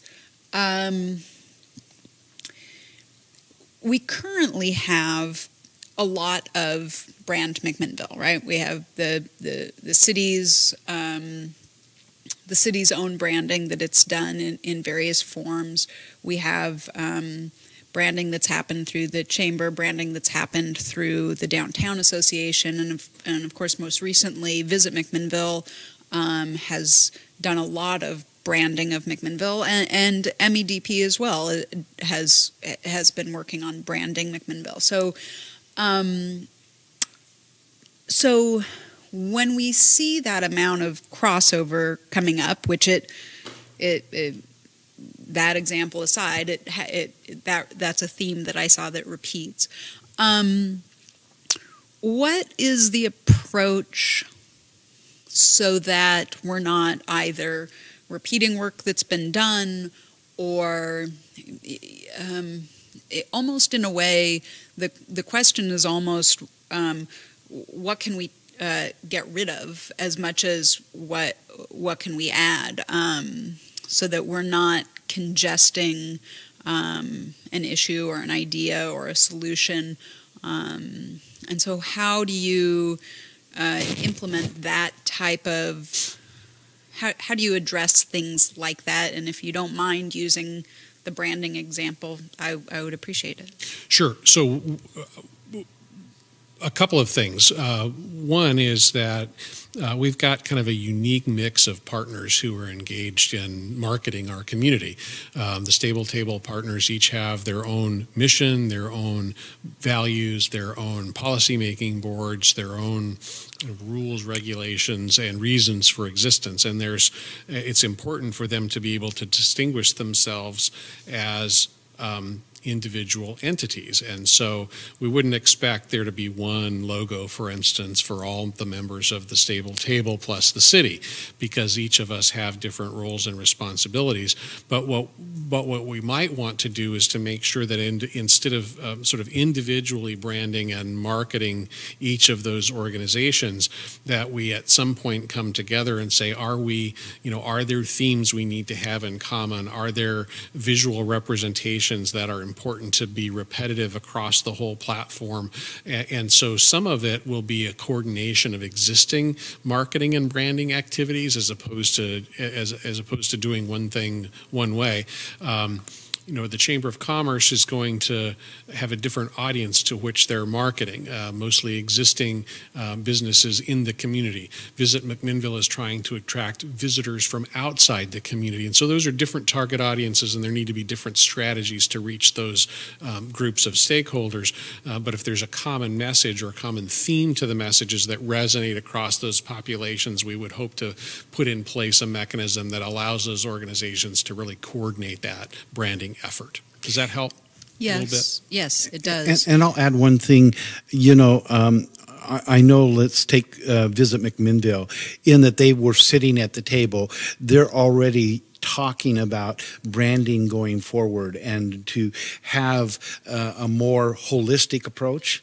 And the partners at that Stable Table. And so I know at our last meeting we talked a little bit about what it may look like down the road. I mean, it's not very specific right now, but they're aware that there needs to be this partnershiping of entities. And Joy is here, and she and I have talked a little bit, and they're very much aware of that. So the crossover, it's going to be there, but it's not immediate. This is long-term, I think, is more in nature. Well, it can be long-term, but another example of a coordinated branding activity is the wayfinding project that we have underway right now.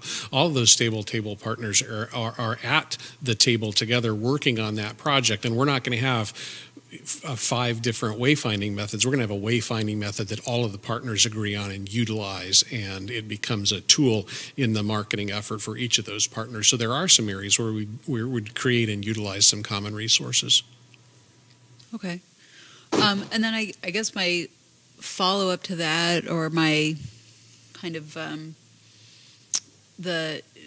what happens if you discover redundancy, not necessarily with branding now, just as you move through this, what happens if you discover redundancy that's not beneficial, where it's not that everybody's bringing something to the table, but redundancy that might actually be stagnating?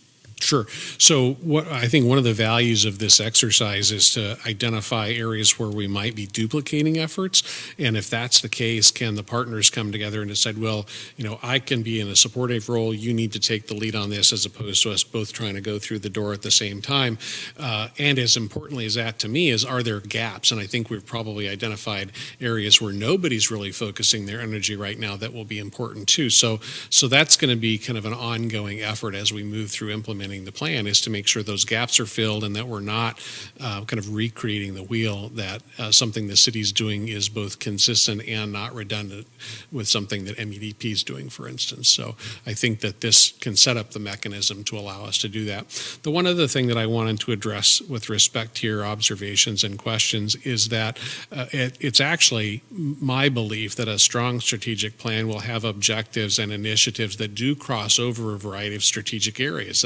If you've got a particular project or action that can hit 2 or 3 or 4 of these strategies, that's really high quality, high value work that we're doing. So that's why I'm not surprised, and I think we should expect to see some similar kinds of projects and actions identified. What we'll do as we refine the plan is we'll really decide, well, where's the primary home for that to live? I've seen certain plans where you might have actually a matrix created, and there's sort of a primary home for a particular objective or action, but it contributes to several different places, and you graphically represent that so you know what progress you're making in other strategies. Thank you. Others, Wendy? Yeah, I have some. Just a follow-up comment, actually, from Remy's comments. I feel like the section that talks about supporting businesses is excellent with regards to that, because it was really inspirational to me to read how they were talking about providing the support system that was really cohesive among the different groups that are there to support the businesses. And I think that's an area that's ripe for duplicating efforts.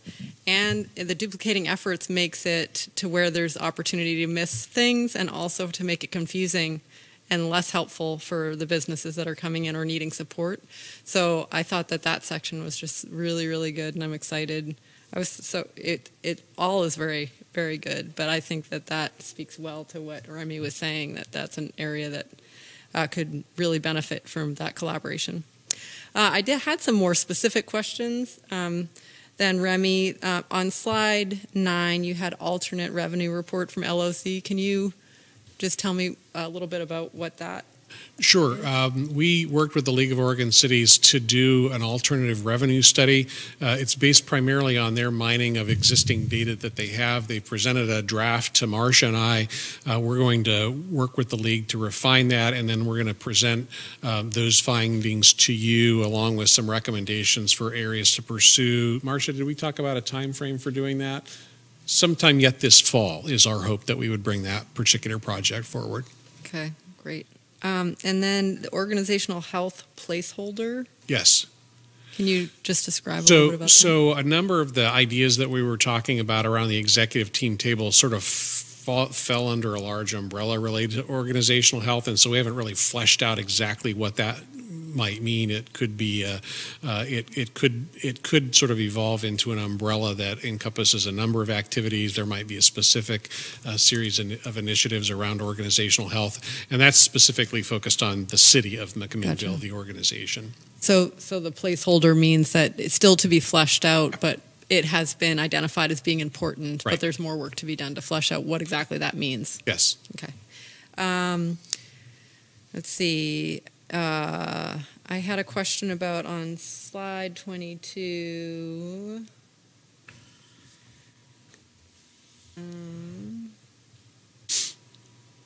I don't see it on slide 22, but environmental design under safety. All right. Can you talk just a little bit about what that looks like? What the get to that. conversation was around that? I don't see it on slide 22, but it's in there somewhere. One of the safety ones. Oh, here we go. Crime prevention through environmental design. So crime prevention through environmental design. Help me out with that, Matt. So, as I think, I wasn't at this meeting, but in general, as the city is building things or bringing new developments online or different buildings online, that we're using material and landscaping that's conducive to ensuring that buildings are safe, that people are safe coming to and from the building. So like lighting, is that talking about? Shrubbery. Gotcha. Okay. Hardscapes, that sort of thing. Okay. Great. Okay. And then I think that's most of them. I think the other ones will probably be fleshed out with the more detailed conversation that we have. But very well done. I really enjoyed reading it, and it is clear how much time has been taken and really good conversation. You distilled it down very well. Thank you, Wendy. Sal? Whoops, sorry. Thank you, Jeff. I need to look before I call. Right. No, Well, I thank could you. really fast go, Kelly? No. Sal? I didn't have a specific question, but I did have one question. I wanted to thank you first for the work that the staff and you and the consultant has done, just pulling so many people together and different stakeholders. It seems to me that one of the main benefits of this document is that it gives direction to our strategic partners about what the city's prioritizing, and it helps them align their organizational goals with what we're doing. So beyond the effort to pull people together and have these sort of stakeholder meetings and bringing the document together, what's the next step in sort of pushing this back out to them once the project's completed, and then also communicating that this really isn't just about the city of McMinnville per se, but actually the city of McMinnville plus all of the stakeholders going forward? Right. So a couple of different approaches. In terms of the economic prosperity strategy, because of the way we structure the project team and the partners that we engage, those organizations and groups are already having these kinds of conversations, and we're significant contributors to the details that you saw in the plan. And the idea to create a committee or an advisory council that's really tasked with continuing to drill down on those actions and to make recommendations to the various organizations that will be doing the work is one of the mechanisms that we can kind of establish priorities and continue the momentum. With respect to the other strategic initiatives, our focus has really been on either things that the city can take a leadership role and either do on our own or engage key partners in, or in a couple of areas, how we can serve as a convener and to try to identify what we think the potential roles and responsibilities for other partners could be. And at some point, those partners are going to decide this makes sense to us or it's not a priority for us. And so our best effort is to be able to encourage folks to see the value that they can add to these particular initiatives and encourage them to consider dedicating resource to those projects. Thank you, Sal. Adam? I would semi-agree with your wife that there's a lot of slides, but I'd also agree with you that we needed that many. Can you let her know too? Yeah, I will actually. I'll talk to her tomorrow. But reading through all these slides, I definitely saw all the hard work that's gone into the time that's been put into this over the last 9 months or so. And one of the ones that caught my eye was in the civic leadership, the bite-sized, I believe was the buzz term that you used, leadership opportunities for the public. I think that could really spur some engagement for the younger, busier generation. So I look forward to that coming out of this. But all in all, appreciate everything you've spearheaded and everybody you've brought to the table. And Kelly? Well, it looks like a huge project, and that you've accomplished so far, and it's obviously there's been a tremendous amount of input and organization going into this, and I'm curious to see the sifting process that follows from it. It looks like a really good start to me. So thanks, I appreciate that. It is important to acknowledge that we've had a lot of partners engaged, not including just sort of the drop-in, come one, come all sort of events and the surveys and the online tools that have engaged hundreds of people. We've had well over 100 people actively participating in this project from beginning to end through focus groups and interviews and committees and boards and commissions. So it really, it has consumed a lot of staff time and energy, but it's also really actively engaged a bunch of folks from outside the organization that are important partners in the community. And as you know, I've been handing challenge coins out to folks as kind of an in-progress thank you for the work that has been done. There are well over 100 people on that list of folks who either have or will receive challenge coins because they've served an important role in this project. So thank you very much. Great. Thank you for your time and effort. We really appreciate it. Thank you, Jeff. You know, as I look out in the audience, Steve, I see we've included some art and culture into this. And Mark, as we look at, housing needs and some of the things that you've been really focused on, and you guys have had some input, and, Joya and the chamber. I mean, we've got a lot of good work going on. And so, again, some very exciting things from that perspective. Okay, let's go ahead and we are now We have our consent agenda, and tonight on our consent agenda, we are considering the approval of minutes from our June 26, 2018 City Council work session and regular meeting, and we're considering an OLCC Limited on-premise license request from Cramoisy Vineyard LLC located at 2803 Northeast Orchard Avenue. Is there anyone that would like to take any of the items off of our consent agenda this evening?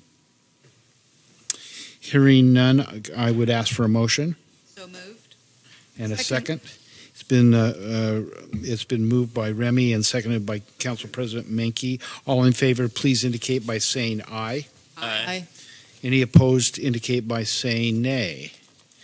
This consent agenda passes unanimously this evening, 6-0. Excuse me, 5-0. Yes, Alan is gone. Okay, that takes us to our resolutions this evening. Our first resolution is a resolution 2018-45, a resolution approving 3 exemptions to policy contracting rules for the water reclamation treatment facility treatment expansion project pursuant to ORS 297C.345. Mike is here. Mike will ask you to give us a presentation. I think we've talked a little bit about this at other settings, but go ahead, Mike. Thank you, Mayor, members of the council. I'll refer you to the staff report in your packet from Engineering Services Manager Rich Bofford. And note, as the mayor indicated, this item was before you at your last meeting. Unfortunately, we didn't include the proper exhibits for the resolution that was in your packet last meeting, so we pulled it from that agenda and brought it back for you this evening. Once again, this is a resolution approving exemptions to the public contracting rules related to the tertiary treatment expansion project at the treatment plant. This includes 3 components, an exemption to allow for Trojan Technologies to be specified for a UV system upgrade that allows us to utilize the existing UV channels at the treatment plant. And should be noted that there was a review process where proposals were solicited from competitors related to this technology, and Trojan Technologies was the highest rated proposal and also had the lowest cost. Also included is an exemption related to the tertiary filters that are at the treatment plant. The existing filters were built by Parkson and installed in 1995. They now have a modification to that filtration process that allows us to upgrade, improve their efficiency and also their reliability. And so we're asking that you allow us to specify the EcoWash system by Parkson for the project. And then lastly, a smaller item but important to staff is an actuator on the gates at the plant. As part of the last expansion project, we specified Rotork actuators. Those have performed well, and by standardizing to that particular piece of equipment, we think we can improve reliability, efficiency, and then also standardization of spare parts. And so with that, unless there are any questions, staff would recommend that you approve the resolution as presented. And we'd also like to thank City Attorney Kosh for his help on this particular item. Thank you, Mike. Any questions or discussion? Hearing none, I will ask for a motion to approve Resolution 2018-45. So moved. Second. Sal has moved and Adam has seconded. All those in favor may signify by saying aye. Aye. Those opposed signify by saying nay. Resolution 2018-45 passes unanimously 5-0. That takes us to Resolution 2018-51, a resolution amending the composition and scope of a charge of the Affordable Housing Task Force. And we'll ask Senior Planner Chuck Donnell to come up and nope. Present that this evening. Sorry. Yeah. Tom Okay. Schauer. Go ahead, Tom. Thank you. Thank you. Good evening, Mayor and Councilors. I'm Tom Schauer, I'm the new Senior Planner. And with your permission, I'll present both resolutions 2851 and 52 together, and then have that for separate action on each of those resolutions, if that's acceptable.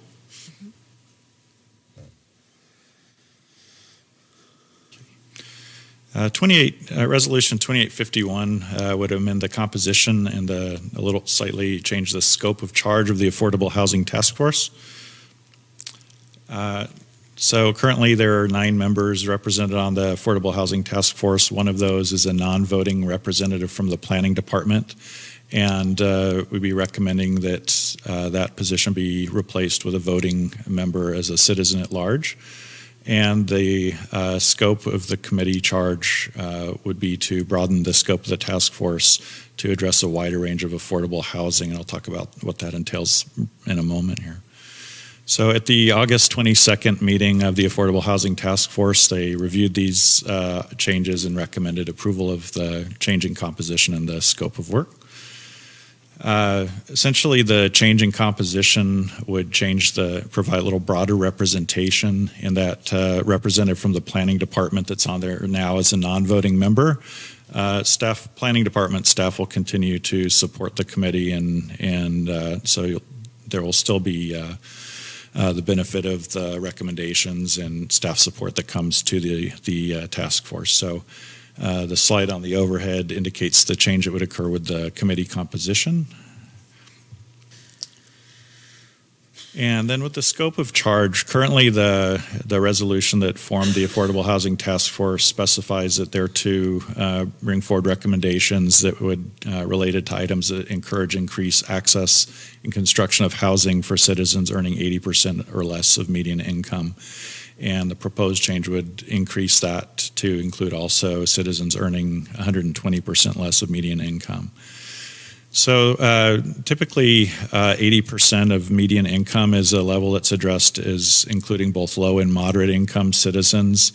A lot of the state and federal programs that are available typically address that income range. There's also a need to address what sometimes is referred to in shorthand as workforce housing, that includes citizens earning up to 120% of median income. And there are some new tools available, including some of those that were discussed in the strategic planning presentation, some of those related to Senate Bill 1533, such as inclusionary zoning, construction excise tax, that are defined in that bill as affordability is defined in that as being 80% or above median income. So some of these changes would be to formally recognize that the scope of the task force is to address a broader income range when specifically looking at some of those tools that address a wider range of income levels. So the 80% or above is sometimes a level that relates to incomes earned by people such as teachers, firefighters, nurses, and there's a need to look at programs to address that workforce housing range too. And that's an income level that isn't always being met currently in through private sector market housing. So you can kind of get a sense of what kind of housing prices. This is some data from 2017, typically fall below the 80% income level.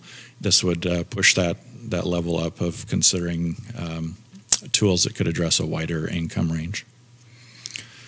So the task force again recommended approval of the change in composition and the scope of charge, and we'd recommend that you approve Resolution 2018-51 consistent with that recommendation.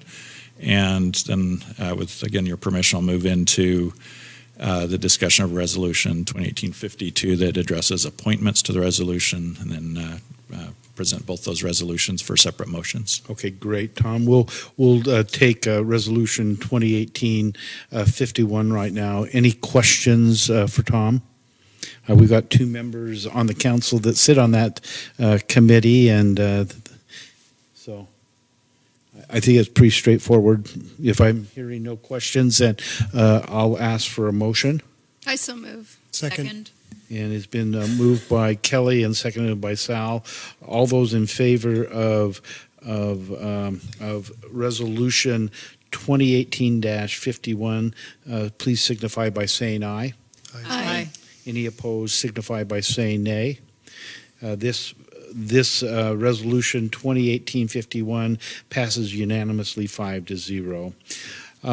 That takes us to resolution 2018-52, a resolution appointing members to the Affordable Housing Task Force. And so, Tom, we'll turn that back over to you, and those that have received the slides, and those are just attached, and we'll move forward. Go ahead, Tom. Thank you. So the task force has 9 members. There are several vacancies. At the August 22nd meeting of the task force, they reviewed applications for 2 of the vacant positions representing the housing and nonprofit sector, voted to recommend appointment of 2 members to those positions. Essentially, there are still a number of vacancies that will be need to be filled that will come forward in the future, but the applications were reviewed and recommendations for those 2 nonprofit housing sector positions. Those were previously held by the director of the Housing Authority of Yamhill County and YCAP, and those are now vacant positions.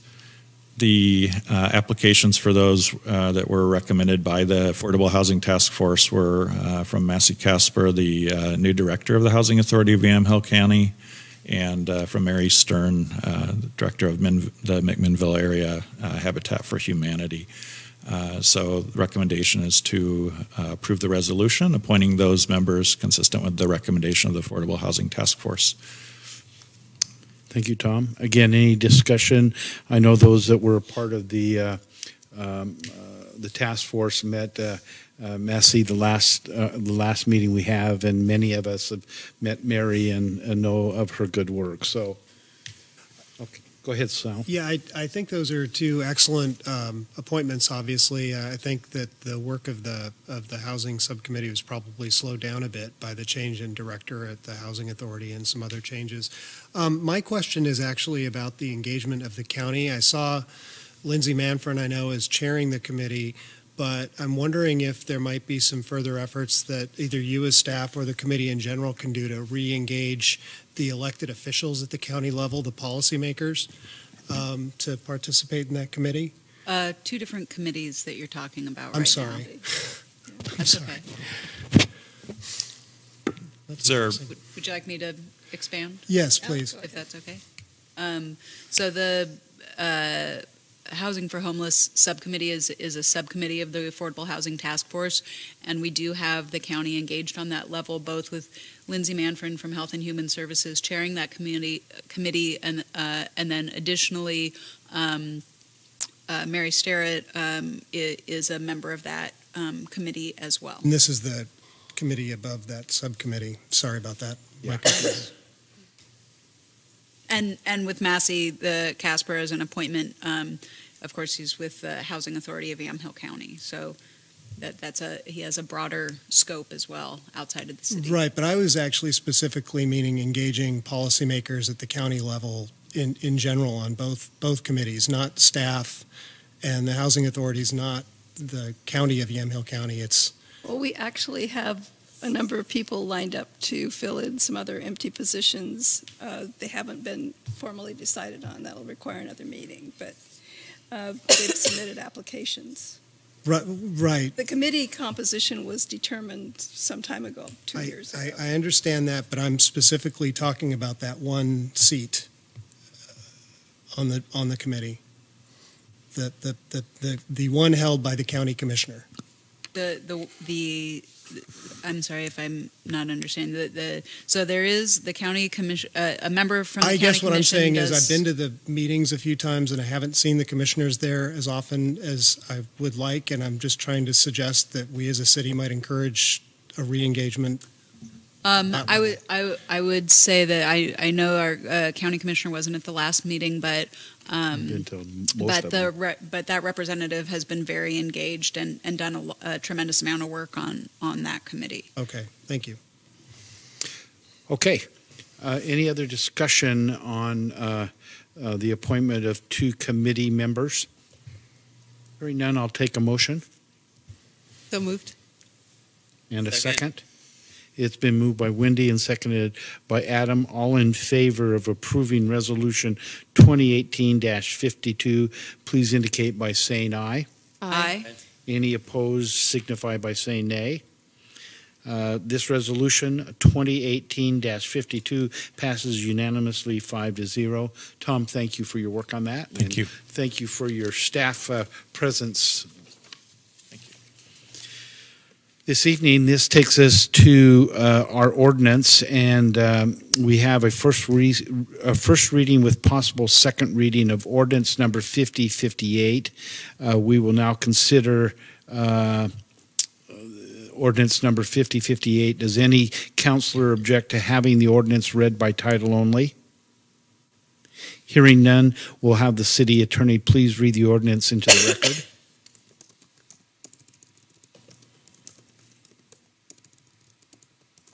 Yes, in a moment.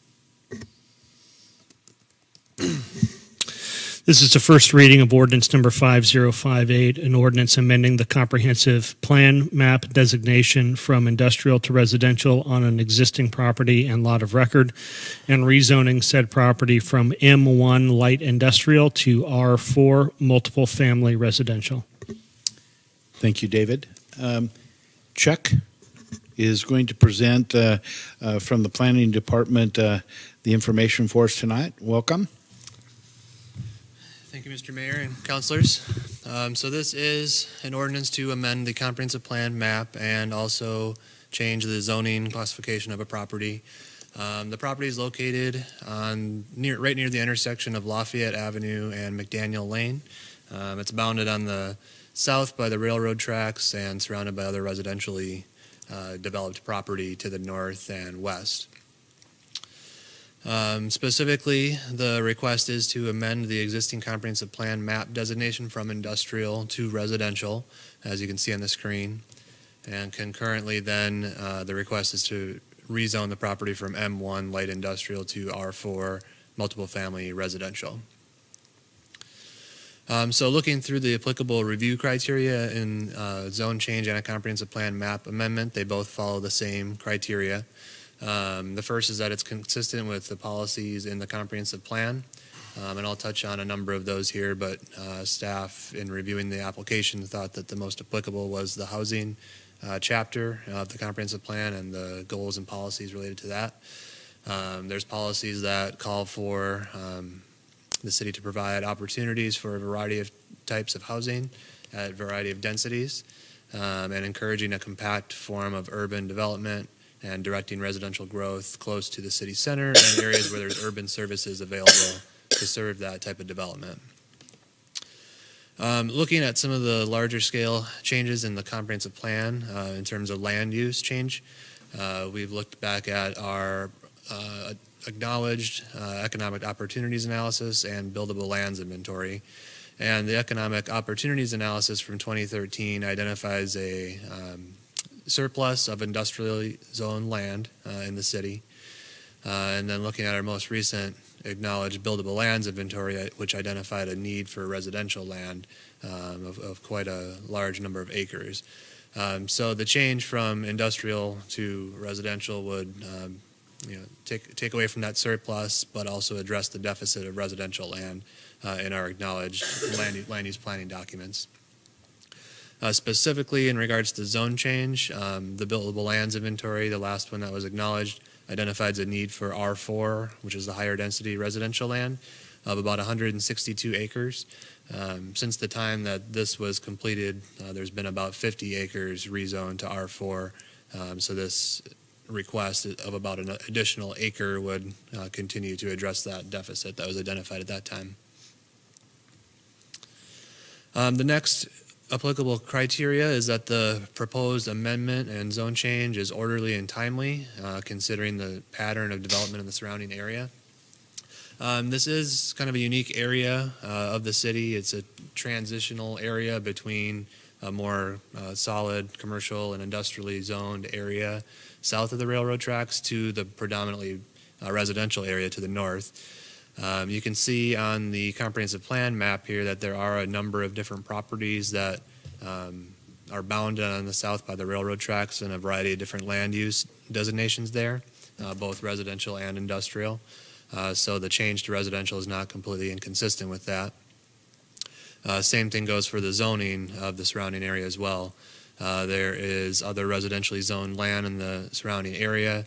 Particularly right to the north is an existing R4 high-density residentially zoned property that has a apartment complex on it today. So therefore staff found that the request is not inconsistent with the surrounding area and with the surrounding land use development pattern. Getting into some of the more detailed policies related to multiple family development, there are a number of locational factors that should be followed in identifying a site and whether it's compatible for high-density residential development. Those are all listed there, and I'll kind of touch on each one of them briefly. Some of those factors that are listed in that policy, 71.13, that are being achieved by the site is that it's not currently committed for low-density development. It's not subject to any development limitations, and there are existing facilities and infrastructure in place to serve the type of development that could occur at the density if approved for the high-density residential zone.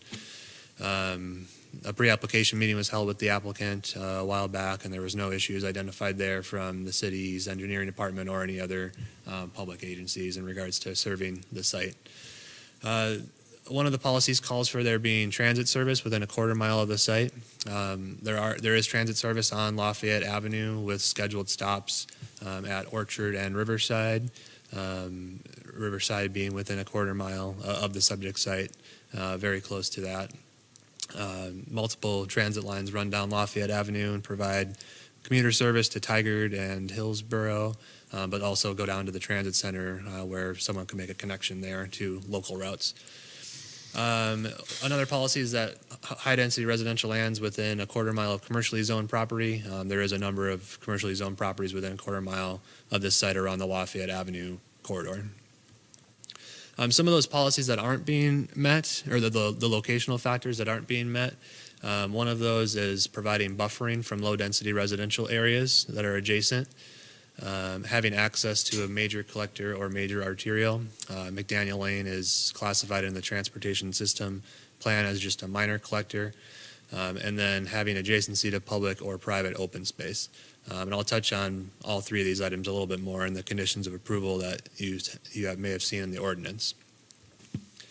To touch on that first one in regards to the type of roadway that the site should be accessed from, for multiple family developments, there's an additional policy that provides a little more flexibility in that it could be accessed off a street determined by the city to have sufficient traffic carrying capacity to support the development. A traffic impact analysis was provided with the application, and they went through an analysis of the impacts of the proposed development, and there wasn't any issues identified with the carrying capacity or the surrounding intersection operation after the full build out of the site with a higher density residential use. And I'll get into a little more detail on that in just a minute. One other policy in regards to multiple family is that high density housing should not be located in undesirable places, one of those being railroad lines, unless they can be buffered from the development and the incompatible use. So the site is bounded on the south by the railroad corridor. So we have a condition of approval to address that as well and provide that buffering that the policy calls for. So the policies in regards to adjacent low-density residential, staff and both the Planning Commission are recommending that a landscape buffer be provided along the west property line with no improvements encroaching in that area to provide for buffering and additional space between this site and the neighboring low-density residential, which is an R2 zone, single-family existing development. And also to provide increased setbacks based on the proposed building height, and specifically adding an additional foot of setback for every additional foot of building height that is above 35 feet, which is the maximum height in the low-density residential zone. Can I ask a question right there? Yeah. So I was contacted by an adjacent property owner, and they were specifically concerned about the setbacks and the building height because they feel like people are going to be able to see into their backyard. Councilor Trepkin. Yeah. So because this is a land use process, that contact would be an ex parte contact, and I would advise you not to consider anything that was addressed to you during that contact. Okay, but how do I bring the question forward that was addressed to me? So that question should not have been addressed to you by the applicant. That was an improper contact for a land use. Oh, it wasn't by the hearing applicant, matter. Or by anybody, by any person with an interest in this matter. they did go to the hearing. Yeah. Well, So- my apologies. I didn't mean to. Right. So what I would suggest is that you not consider anything that was brought to you by that individual related to this application. They had their opportunity for a public hearing at the planning commission level and to raise I need whatever to concerns they recuse had. myself because I of think that? disclosing the contact is important. Okay. Well, but then not to one adjacent consider property yeah. owner contacted me with that concern, which I am now disclosing. Sorry. Thank you. And I will touch a bit on that testimony that we There received. was some testimony with that regard at the planning commission level, and so to the extent it's in the record from the planning commission, I think it's appropriate to address it. So in regards to the building height, that is the recommendation and the condition of approval that was recommended by Planning Commission was to provide for that increased separation if building height exceeds the height that's allowed in the single-family residential zone to the west. In regards to the buffering of the railroad corridor, the Planning Commission is recommending a landscape buffer along the south side of the property, adjacent to that corridor of 20 feet with dense evergreen plantings. They did allow for the trash enclosure to be encroach on that area based on some comments from the applicant at the public hearing. Chuck, I know a part of our packet was a perceived design, but that was very specific that they're not being held to that, but they see that possibly as a way to accommodate these setbacks and to do what they need to do. Is that correct? Yeah. Since you brought it up now, I'll bring it up here. Okay. They did provide a concept plan with their application of kind of their intended development of the site. It wasn't requested to be binding on the site in any way, and so this application was not reviewing this development plan, but reviewing the zone change and looking at the applicable comp plan policies for the zone change requests. But this was provided as an example of their intention. Okay. Thank you.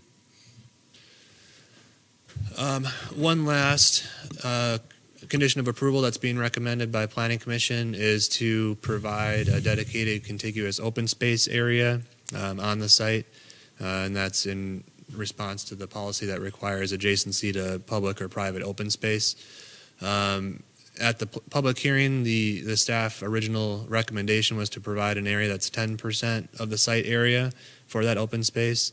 The applicant had some concerns with that, and so the Planning Commission decided to reduce it to 7% of the site area, provided some dimensional requirements for that space, and that space can still be counted towards their minimum 25% landscaped area that the code requires for any multiple family development site. So the final review criteria for a comprehensive plan map amendment and zone change is that utilities and services can be provided to the site. And I did kind of touch on that there is no issue with providing services to the site to support the density that would be allowed in the R4 high density residential zone. They did provide a traffic impact analysis and a transportation planning rule analysis to look at the proposed development and make sure that the surrounding transportation network could accommodate the growth. And these are some of the just quick high-level findings from the analysis. They analyzed the AM peak hour before with existing conditions and then after full build-out. And there are none, if very minimal, increases in delays at the surrounding intersections, but no changes in level of service and no significant increases that the engineering department had any concern with. Same thing here shows the PM peak hour with, again, those delays and level of service is not changing at those locations. The only one that does is the McDaniel and Lafayette intersection, but just very slightly. But that's based on 24 units, not 29, correct? Correct, yep, and I'll get to that too. One last thing, the transportation planning rule required the applicant to look at a comparison between what could be developed on the site today under current regulations and what could be if the zone change was approved. And using some assumptions of the build out of the site and development capacity of the site with the industrial zone, there are actually some existing land uses that could be developed there and develop more daily trips than the apartment use. So that analysis was provided as well. To Councilor Menke's point, the traffic impact analysis assumed that there would be 24 apartment units developed on the site, and that was in response to the concept plan that was provided and what the applicant intended to develop on the site. Based on the size of the site being just about an acre and our minimum lot size requirements per unit, you could develop up to 29 apartment units as the maximum allowable density under the R4 zoning. So there is a condition of approval included to include a trip cap to the maximum average daily trips of 176 that would be created by the development of 24 apartment units, unless the applicant can provide another study that shows that more could be developed without any adverse impacts on the transportation network. So we touched on the concept plan again here, and that's shown here. This is what was provided by the applicant and what their intentions are for the site. But again, it wasn't held as a binding development plan on the site because it is just a zone change request and not a development review. The testimony that was received during the public hearing process, we had one written item of testimony and 3 residents that testified at the 2 public hearings that were held. The main concern was with building height from adjacent property owners. There was some concern about loss of privacy from building height, increased traffic, and increased noise. Staff believes that the traffic analysis shows that there's minimal impacts on the surrounding street network in terms of traffic from the new development. And in response to some of those concerns, the conditions of approval that we've provided address both buffering from the adjacent low-density residential and then requiring that increased setback requirement if the building height exceeds what could be developed in the low-density zone. And we also pointed out in the staff report that the current zoning of industrial would allow for a maximum building height up to 80 feet, and the R4 zone's maximum height is only 60 feet. So there is a slight reduction in what the maximum could be, but these conditions of approval were included to address some of the citizen comments provided as well. So at this point, staff is recommending that the City Council approve of Ordinance 5058, which would approve the comprehensive plan map amendment and the zone change with the conditions that are outlined in the decision document as they were recommended by the Planning Commission. And I'd welcome any other questions you have at this point. Thank you, Chuck. Let's open it up to council discussion. Any questions? Yeah. Go ahead. Could you clarify again on the height of the building? Is anticipated to be how tall? The applicant provided some testimony. I believe they thought it was going to be right around 35 feet, maybe slightly above. And be 3 stories high? So just for the record, this is just a rezone. It's not a development plan. So the zone that isn't the rezone irrelevant. will allow a height of. Yeah. The rezone would allow a height of up to 60 feet. Okay, that was what I was wondering. The applicant testified what their intentions were in regards to that concept plan, but that's not binding on the site in any way. Okay, just curious. So would there be enough room to do a building up to 60 feet high? I mean, theoretically, with the foot-for-foot offset or whatever. Yeah, I'd have to check. If they went up to 60 feet, I believe, I don't have the dimensions of the site on top of my head. The minimum setback in the rear is 20 feet. So if they went up to 60, that would be 25 additional feet for a setback of 45 feet. I believe there might be space. It would be a narrow building, but yeah. Okay, I don't know thank off the you. I top was of just my kind of head. curious. Yeah. Any other questions or discussions? Hearing none, then I will ask for a motion to pass ordinance number 5058 to a second reading. I so move. And do I have a second? Second. You did. It's been moved by Council President Menke and seconded by Sal. All those in favor, please signify by saying aye. Aye. Aye. Any opposed, signify by saying nay. Okay, this then will, ordinance number 5058 passes on its first reading unanimously. We will now ask the city attorney to read the ordinance again by title only.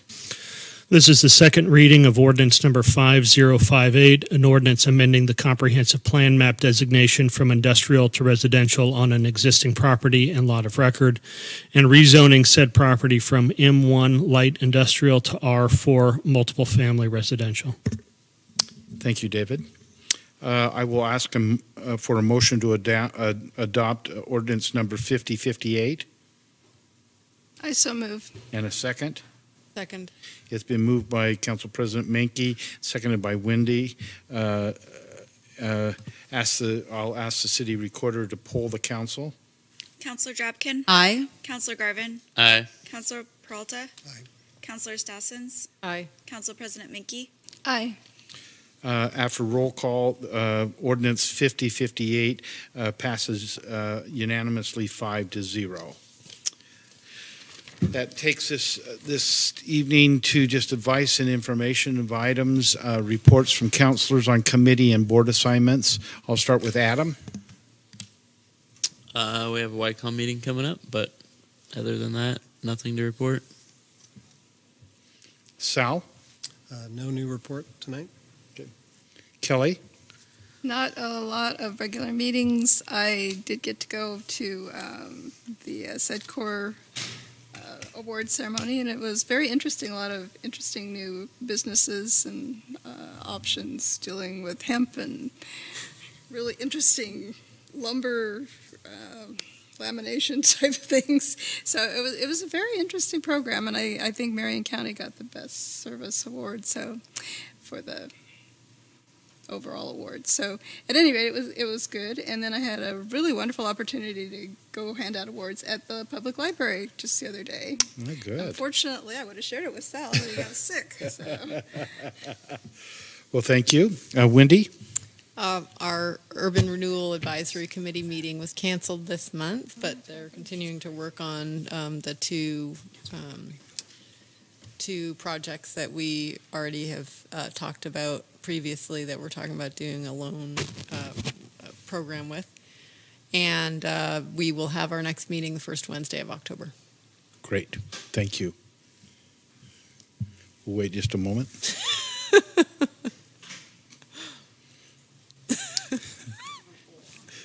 Remy, do you have any reports on committees or board assignments? Housing for Homeless Subcommittee just recently, just met the other day, last Monday, and we're looking at potentially bringing in some outside support to help us be even more productive, and I think that we got housing covered.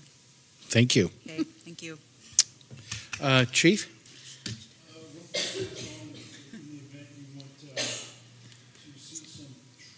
We're doing an active shooter training Friday, September 28th from 8 to 11. And we're partnering with the school district. We've sent information out to the paper and the radio.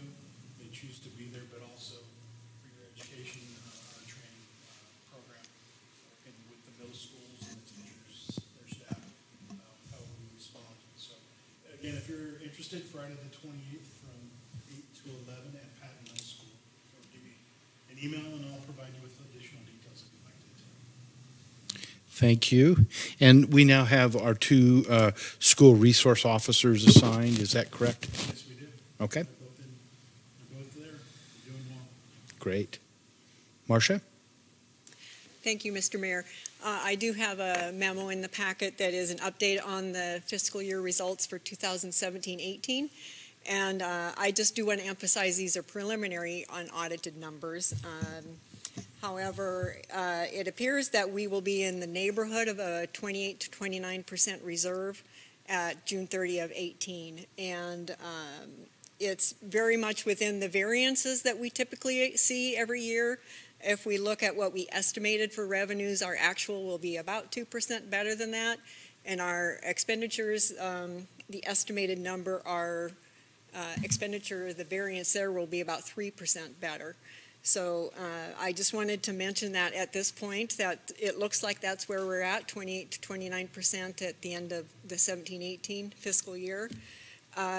We will be coming back to the council, as we always do, and council and the budget committee in January of 2019. And at that point, we'll have audited financial statements for 17-18. And we will also have the assessed property values for 18-19. So that's also a really key number for us as we're looking forward into that mid-year review for 18-19. We did put a 4% increase in the budget, so we expect that's about what we'll see. Sure. And then from January of 19, we'll launch into the budget process for 2019-20. Great, thank you. And thank you for the memo that showed those projections. Thank you very much. Kylie, anything from Heather? Yes, Mayor and Councilors, I wanted to let you know that we have filled our positions for the code compliance officers that were transferred from the police department with this year's fiscal budget. So as of last week, they were both filled. We're working with the police department on that transition. The chief swore them in last week, and we're moving forward with getting that program up and going again. So thank you. Bring more information to you in the future. Melissa, David, and Jeff.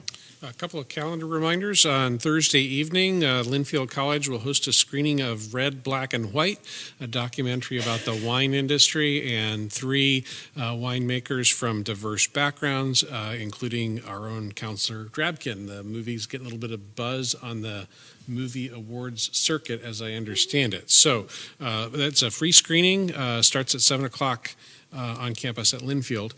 Next Wednesday, I'll be out of the office and out of town. It's move-in day for our son, who will be attending college down in Eugene Springfield area next year, so we'll be doing that. And then on the 22nd, Saturday, I'll be traveling back to Baltimore for the ICMA, the International City County Managers Association annual conference, and I'll be out of town. Flights on time and connections made. I should be back in town late on Wednesday the following week, and back in the office on Thursday the 27th. I think there's a rumor, too, that you're going to be presented with your 30th year award or something to that effect. There might be something like that. So I well, started when I was in junior high That's school. right. Whoa, So young to yeah, be recognized for that. Okay, well, thank you, and we'll go ahead and close our meeting. No, I probably shouldn't. That's okay.